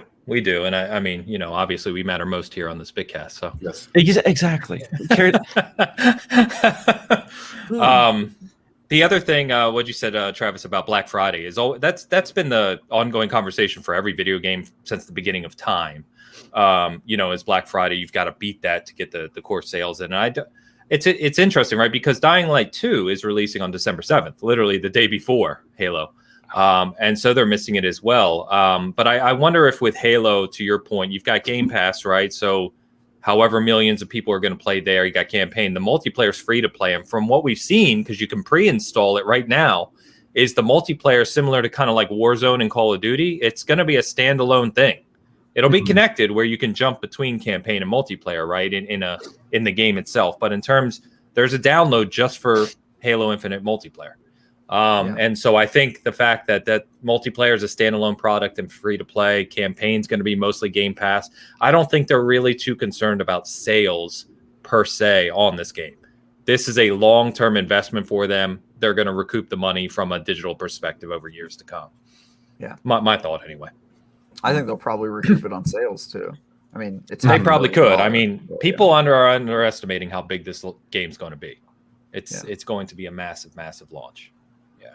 So super excited. I could talk about Halo forever, but we'll move on. Let's $5, sorry, Dan. $5 Canadian. Did I miss it? Oh shit, I'm sorry. Sorry. We accept that money? Yeah, from Graham. Boycott Travis. I really wanted to get this one. Canada for the win. We gave you pineapple pizza. Enough said. Now I've changed my mind.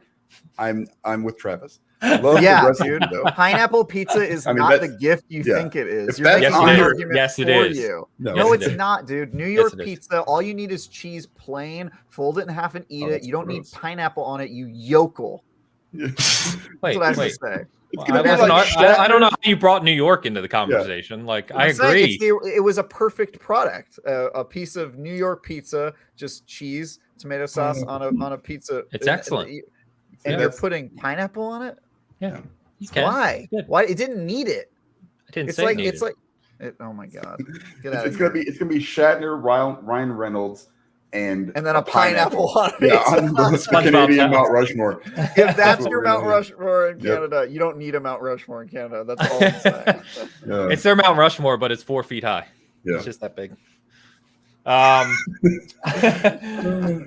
All right, let's talk about Saints Row because I want to hear your guys' thoughts on this. So Saints Row is getting rebooted, and if you're not a big Saints Row fan, Saints Row the original came out years ago, Xbox 360, and the first one was a play on Grand Theft Auto. I mean, it just clearly was, right? They were trying to capitalize on Grand Theft Auto. And as the series went on, it got wilder and wilder, and they kind of developed their own niche of this kind of open world, crazy game. So it's been gone for a few years. They bring this reboot back. It's still Volition, open world, chaos still ensuing. However, they've kind of approached it of less of a serious kind of gangster, whatever vibe you want to say, and more of a kind of modern take on, here's 2021 characters going after creating their own way in this open world where they're going to fight on gangs. And there's apparently 3 regions in this open world led by different gangs that you're going to assault and attack and whatever. So I watched this and I was like, I was never a huge Saints Row fan, but I watched it. I was like, okay, cool. They're rebooting it. If it has cool gunplay and gameplay in this open world and it's more of like a playground sandbox type thing, it could be cool, right?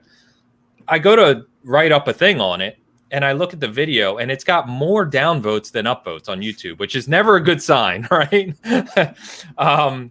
So it's got like tens of thousands of downvotes. And so I'd made the big mistake of going into the comments. And I actually saw Brian Altano from IGN, who I really like, posted about this as well.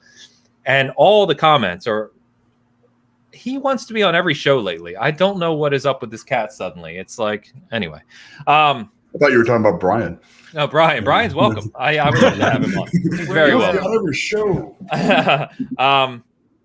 But apparently, I missed the boat here. But apparently, people are very, very angry, at least a percentage of people, that it's taken this kind of, for lack of a better word, hipster approach or modern approach with these lead characters and kind of just the design of them, I guess. And people are very upset about this. So I don't know why. Maybe I'm just naive. Maybe this is stupid to begin with. I don't know. But did you guys get that when you watched this? Did you feel that way? Or do you understand where it's coming from?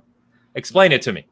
I think it's dog whistling for like sexism. Like I think the people who are saying that are being like, oh, this looks woke to me. It looks like they're, putting female characters and it's less like bro-y. That's just based on the comments that I saw. It was like, okay, these are people like saying like, oh, I don't like the character design, which is like a wink wink, like this is not the Saints Row that I remember that was a little bit less modern, like words like modern design, or the it's like you can see it as like if you have the lens for it, which is a Jew, I sort of see this stuff when I look at comments on the internet. But that's just my first thought. Yeah, and I'm looking through the comments, guys, because there's a lot of comments on it, so trying to catch up here. So Big Mad Mo, what's up, brother? He said not my Saints Row, so it sounds like he liked the original vibe, to your point.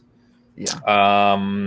Some other people saying they don't mind it. I don't get the negative feedback. So yeah, it seems to be very divisive, and I don't know. It's weird because I'll be honest, like I love Saints Row. Like I love them for being stupid. Even the early Saints Rows, I thought they were parodies of Grand Theft Auto. I didn't think we were supposed to take those games seriously, because I spent most of my time just diving in front of cars and just reveling in how phenomenal the ragdoll was in Saints Row.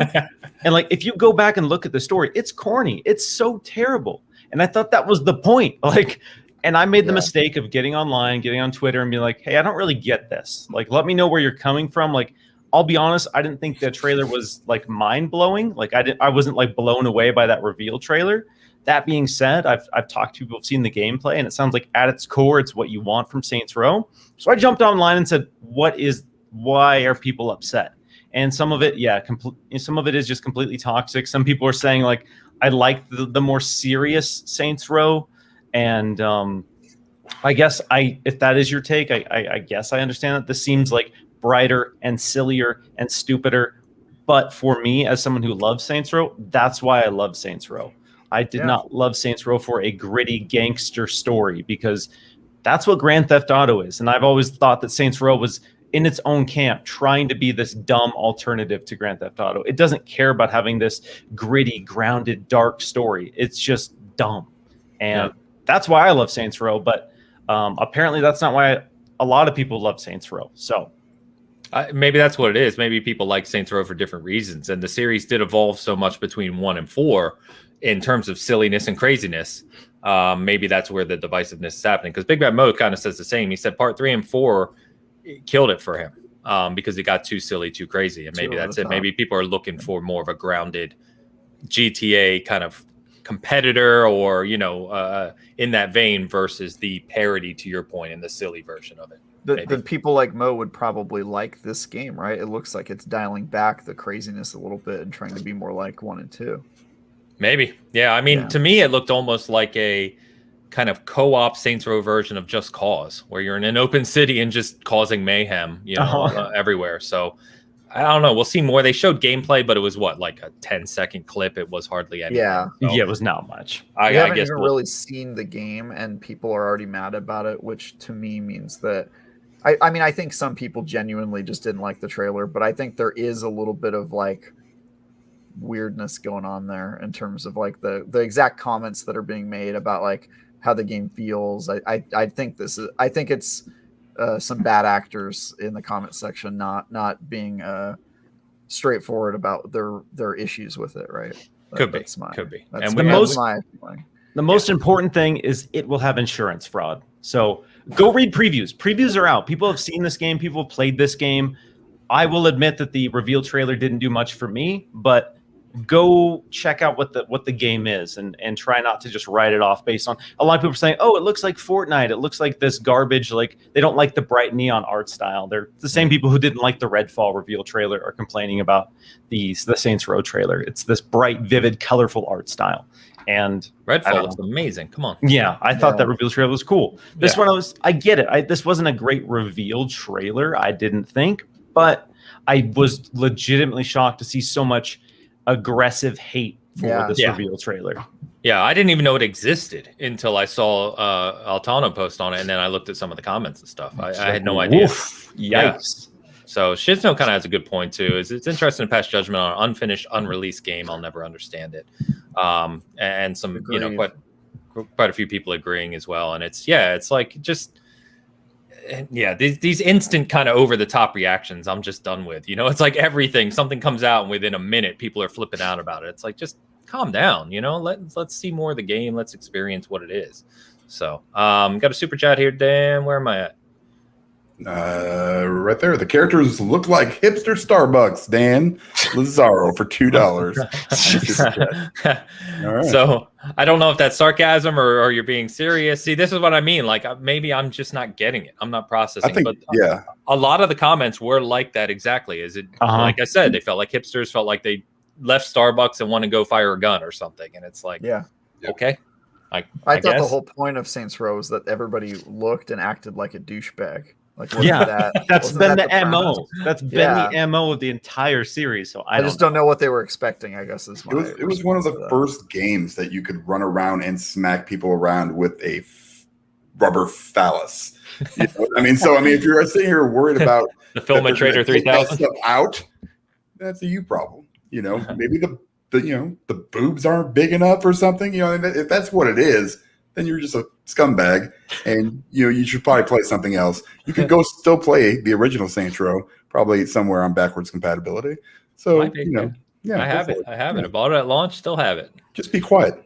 I understand what it is, Kevin. I'm trying to put it in a nice way to as not right out and blurt out that word. What's up, Kev? What's up, Fast? Good to see everyone. All right. So we'll see what happens there, but we'll move on for now. So want to touch on this one because this was a big surprise. I know my comic book friends were very big on this, which is Marvel Midnight Suns. Oh, yeah. That was awesome. So, anytime you get a kind of a big Marvel or DC release that people actually didn't know about, at least, generally speaking, this didn't leak, and you're showing off Ghost Rider and Wolverine and all these big characters in a new Marvel game coming next year. That's a big announcement. So this was a cool surprise. I'm not a gigantic, comic guy. We've talked about that many times, but I think this is going to be a big game. Like I said, I know Leo in the chat, Luke in the chat, and several others. Mike's in the chat now. I think he's probably pretty excited for it. This is probably up his alley. It just looked, looks like this could be really something special. So you guys think on this one? This is like right up my alley, man. That's why I'm asking. Better than me. And Marvel maybe together, hopefully. We'll see. I was shocked, and there's more stuff coming out about it. I've been, ever since it was Micro Prose, man, like with the... Wow. Yeah. That was the OG XCOM. I still think it's one of the best games, put out by them. Where you had like the actual squares on the thing, and it was just... Yeah. It's like a board game almost. Oh, it was so much fun. Yeah. And so this is going to be right up my alley. I'm pretty excited for it. Nice. You get in these games, Miles? I'm really curious to see what it is. I am kind of come in waves when it comes to the isometric turn-based stuff. I'll have years where I like it, and then I'll go years without playing one. You're very similar to me. I'm the same way. So like Wasteland 3, wanted to love it. I was so excited to play Wasteland 3. Played it for about 5 hours. Like, okay, I get this.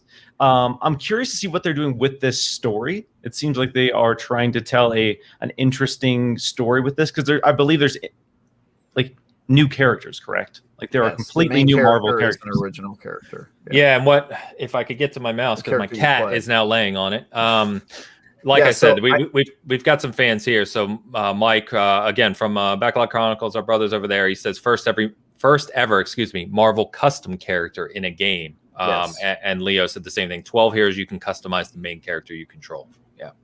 Yep. Yeah. So I read up on this one, and the interesting thing I thought was that the developer said that it has almost no mechanics in common with XCOM. It's a turn-based RPG, but it's not like using the whole cover-based shooter. Oh, okay. I don't know if you can. I missed that. It's just straight up a turn-based RPG, and they also alluded, they kind of revealed some stuff about like the customizable main character that's like an original character that you play, but also that apparently there's like social links with the proper Marvel heroes like Iron Man and Captain America and stuff. So you're like building relationships with them, and kind of like Mass Effect 2 or a dating sim. Boyfriend Dungeon? Boyfriend Dungeon. Since we keep getting back to dating sim. It has. Can I turn my main character into a weapon? We'll You find are out, a I weapon. guess. You are a weapon, are a technically, yeah. That's the tagline. You are the weapon. You are a weapon. Yeah. I mean, technically, hey, you like to make fun of dating sims, but lots of games draw elements from them. You're pushing them on us every week. In fact, you said last week you've got to stop the habit of pushing dating sims every week. I really do. Here we are again. Here we are again. Mhm. It came out. Just. I'm not a stream of consciousness. It wasn't. I didn't shoehorn it into this episode. Yeah.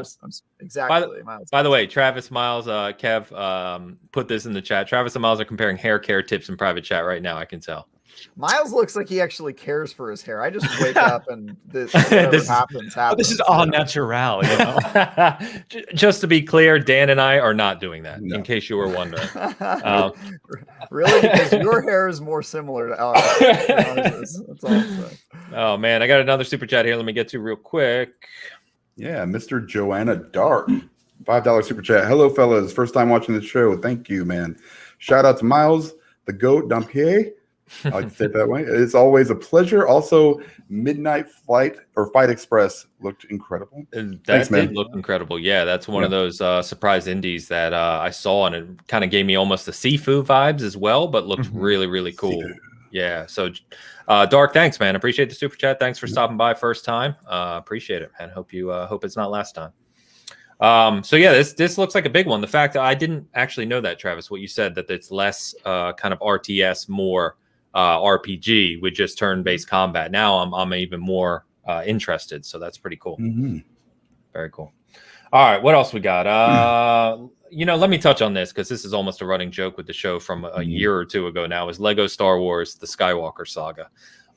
We actually had someone who used to come by the show. So I was in the E3 presentation for this with the producer in 2019, the last E3 you could go to, right? And so we put up a video about it, started talking about this game because it looks fantastic. Even if you're not a huge fan of the Lego games, it looks great.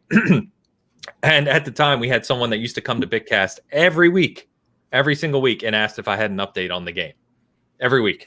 He would, Ains, what's going on with Lego Star Wars Skywalker Saga? Every week. In the comments, every week. And I was just like, dude, I don't know. I don't have any information on this game at all. But it was cool to see it again. This game, for those that forget, this was supposed to release in 2020. I mean, this game is incredibly long overdue now. It's releasing in spring. They still don't have a date. Spring of 2022. It's finally coming. We've talked about it before.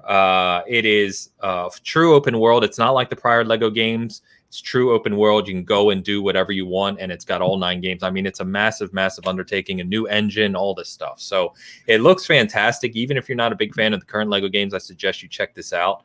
But it's cool that we're finally, we're seemingly approaching release finally, and that more people are going to get to see it. So you guys into this? Hell yeah. Hell yeah. Hell yeah. Lego Star Wars. What's not to like, dude? It's Lego, it's Star Wars. I'm down. I want to play this game. Yeah, I'm with you. It's one of those things where I'm glad they're mixing up the formula, because I love the Lego games. Like, I loved them for a long time. And then at a certain point, I stopped caring, because it was like the same game every single time. And it got too many. Yeah, too repetitive. So I'm excited to see what they do with this new engine and with this new kind of semi-open world formula. Yeah, fair enough. I want to see if they've added anything in all this time that they've been working on it from the new Star Wars stuff that has been releasing on Disney Plus, The Mandalorian and stuff like that. I know this is just the films, but maybe we can get a little bit of that thrown in the open world somewhere. Or something. Like, probably characters. They usually have hundreds of characters. You'll probably get to play as like the Mandalorian. Get a Baby Yoda in there. I'm gonna say Baby Yoda's in for sure. Yeah, you have to be, right? You can't not. Yeah, that'd be cool.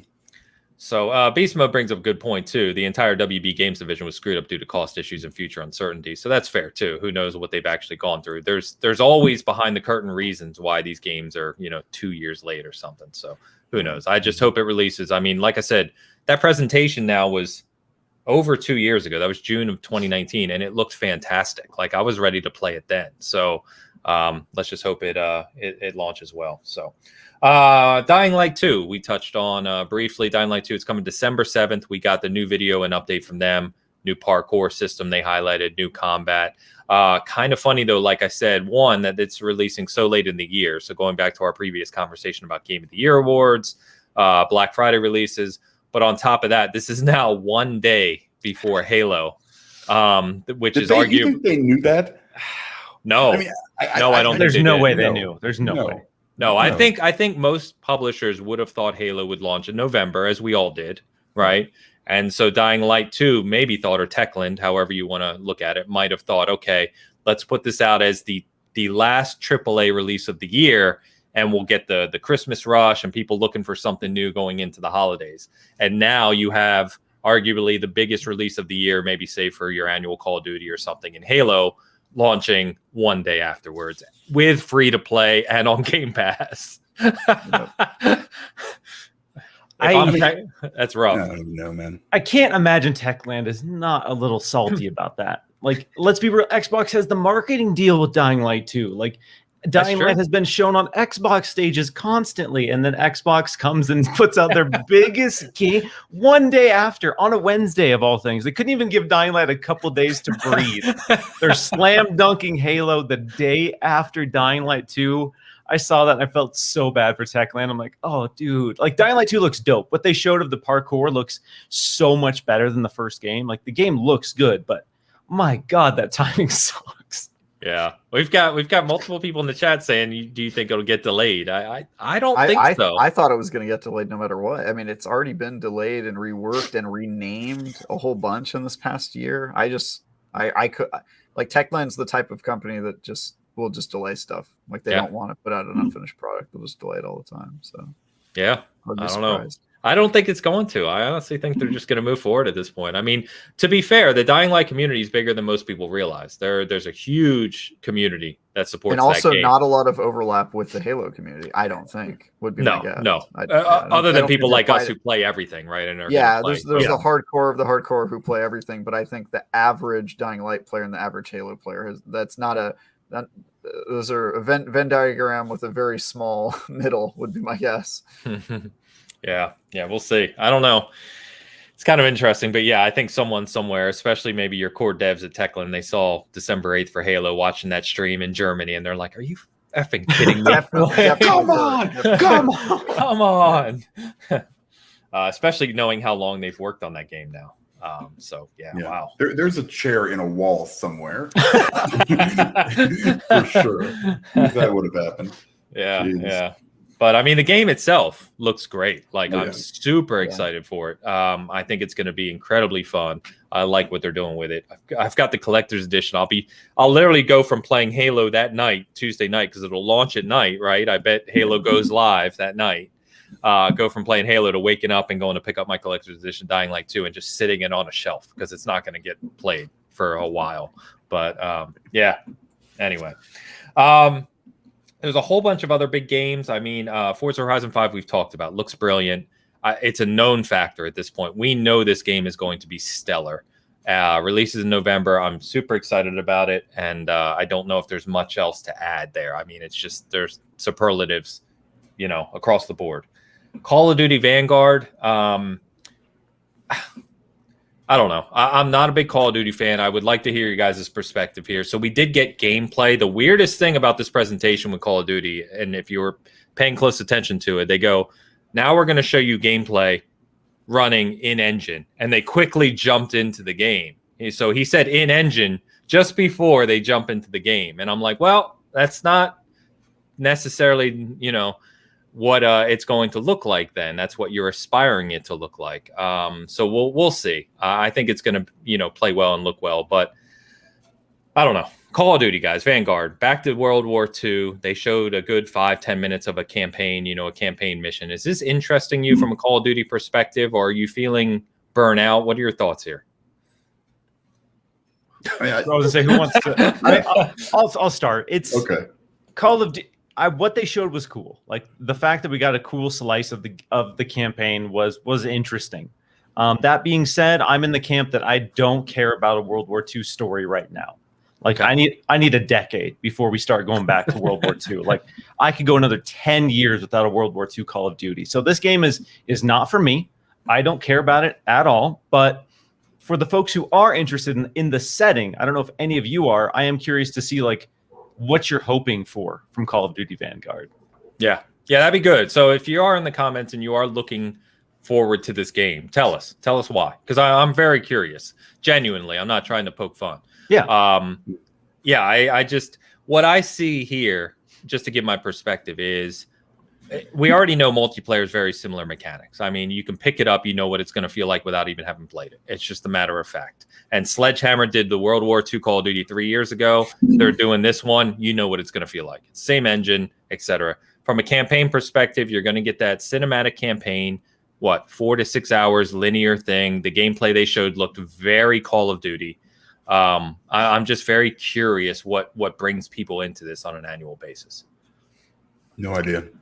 Yeah, I wouldn't be the guy to tell you. I typically play Call of Duty for the campaign, and then I'll try out multiplayer a little bit. But like you said, like you sort of know what the game is going to be before you play it. And some of the stories are good in campaign, and some aren't. And they're always kind of blockbuster like popcorn movies, that I'll just play through in a couple hours. And I don't really have strong feelings. And Vanguard has not changed my mind. There's some years where the concept or something about the game makes me go, oh, that'll be interesting. But this year sort of just like I'll probably buy it when it's on sale a couple months after it's out, and I'll play through it and maybe it'll be okay. But yeah, I don't think anybody on this panel is like the core audience for Call of Duty. Yeah, I guess not. No, I guess no.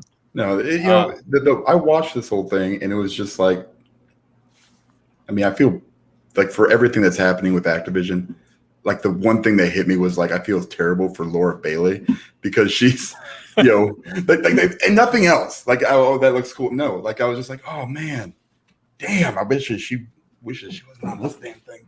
But it is what it is. She got a nice paycheck, I'm sure. Hopefully I just felt bad for her. That's what I got out of the trailer. Yeah. Not many people in the chat are helping us here. No. Pretty much the same comments we're saying. One Bad Mother, what's up, man? Good to see you over from Xbox Era. He says, feels uninspired.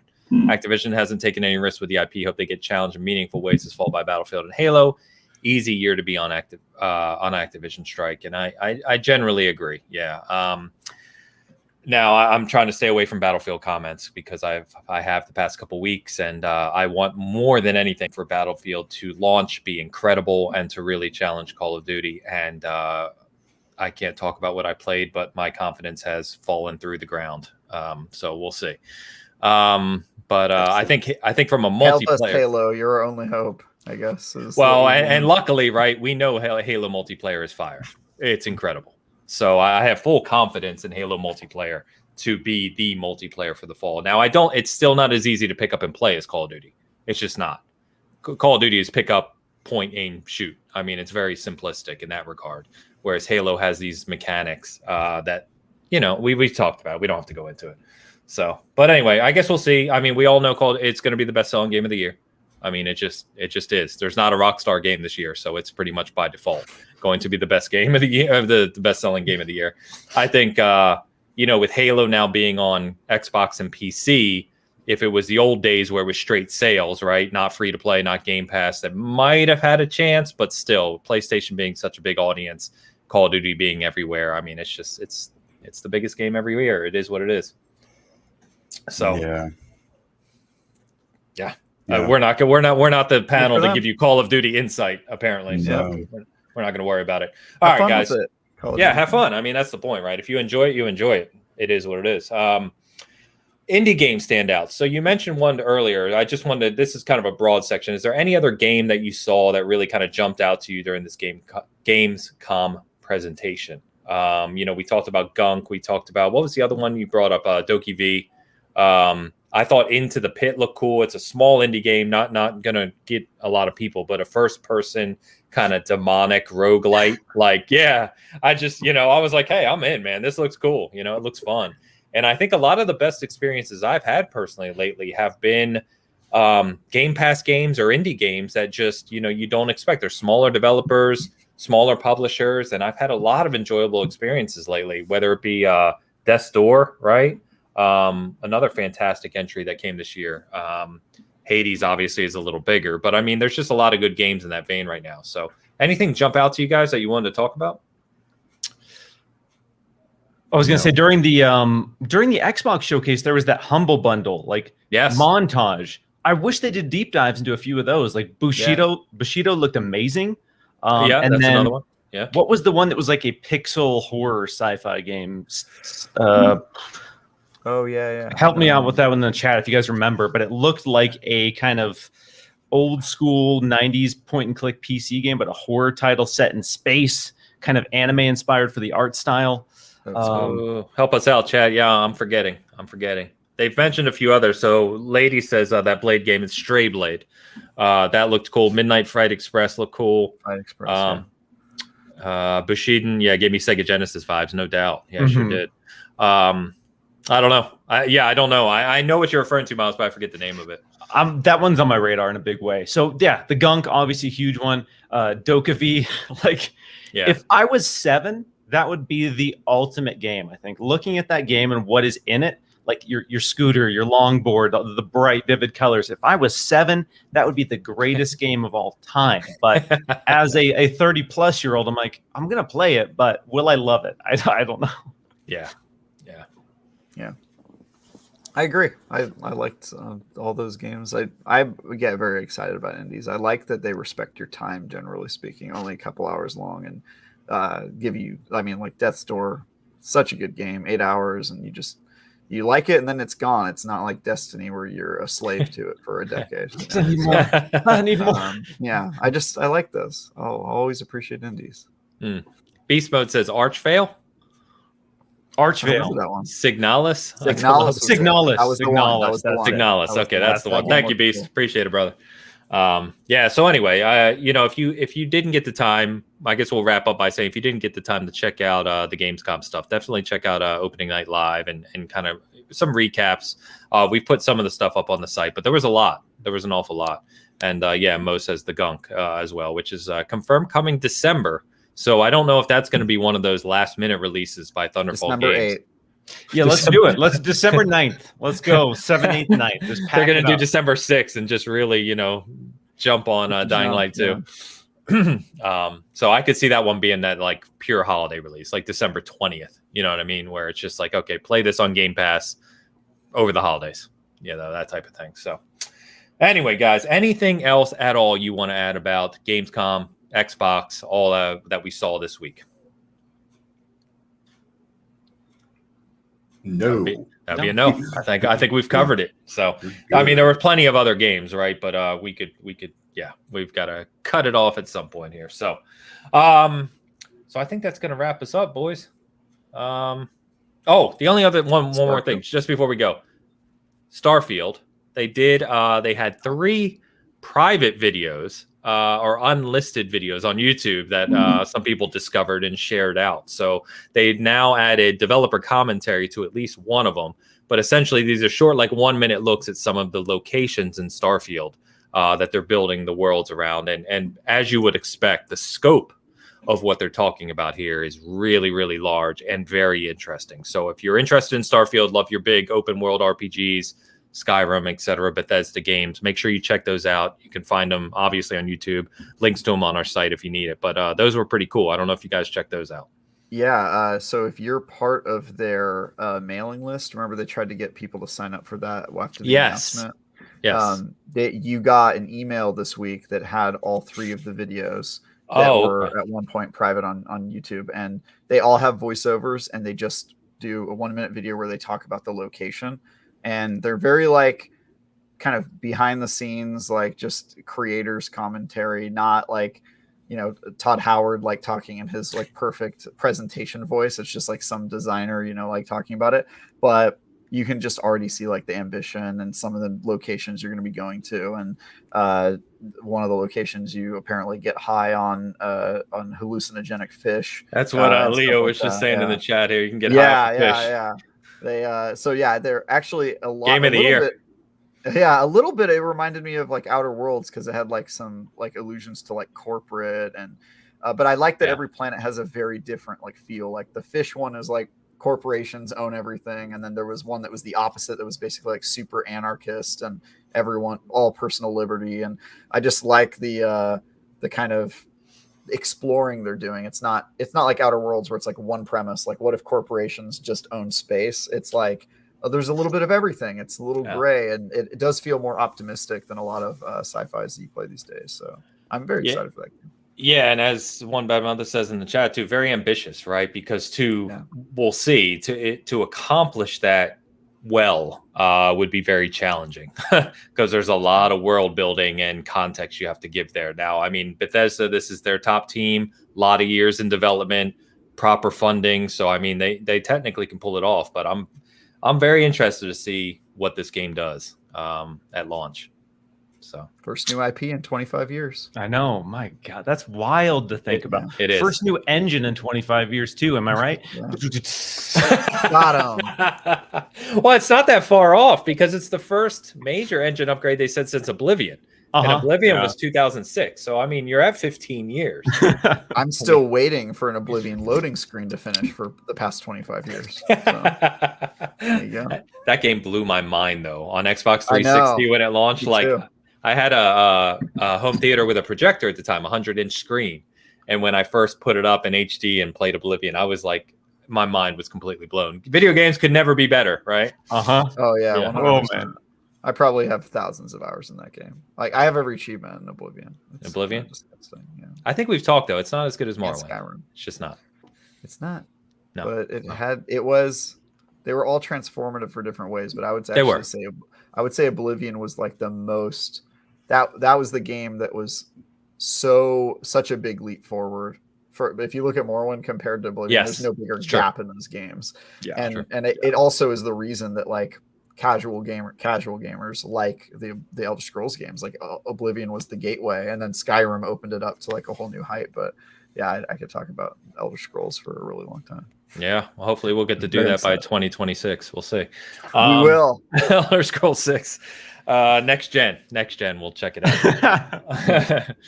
All right, guys, we are going to go ahead and wrap up. Let's do our outros here. So Miles, man, always fun having you on, dude. Always good to talk to you, and you are always welcome here. You know that. So thanks for coming out today.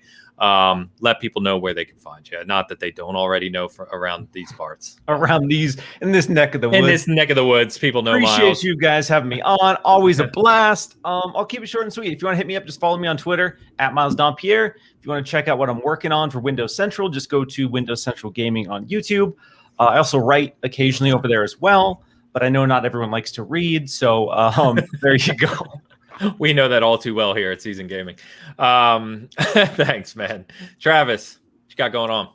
Yeah, I'm doing a review for the new Maneater Truth Quest DLC, which will be live, I think, on Tuesday.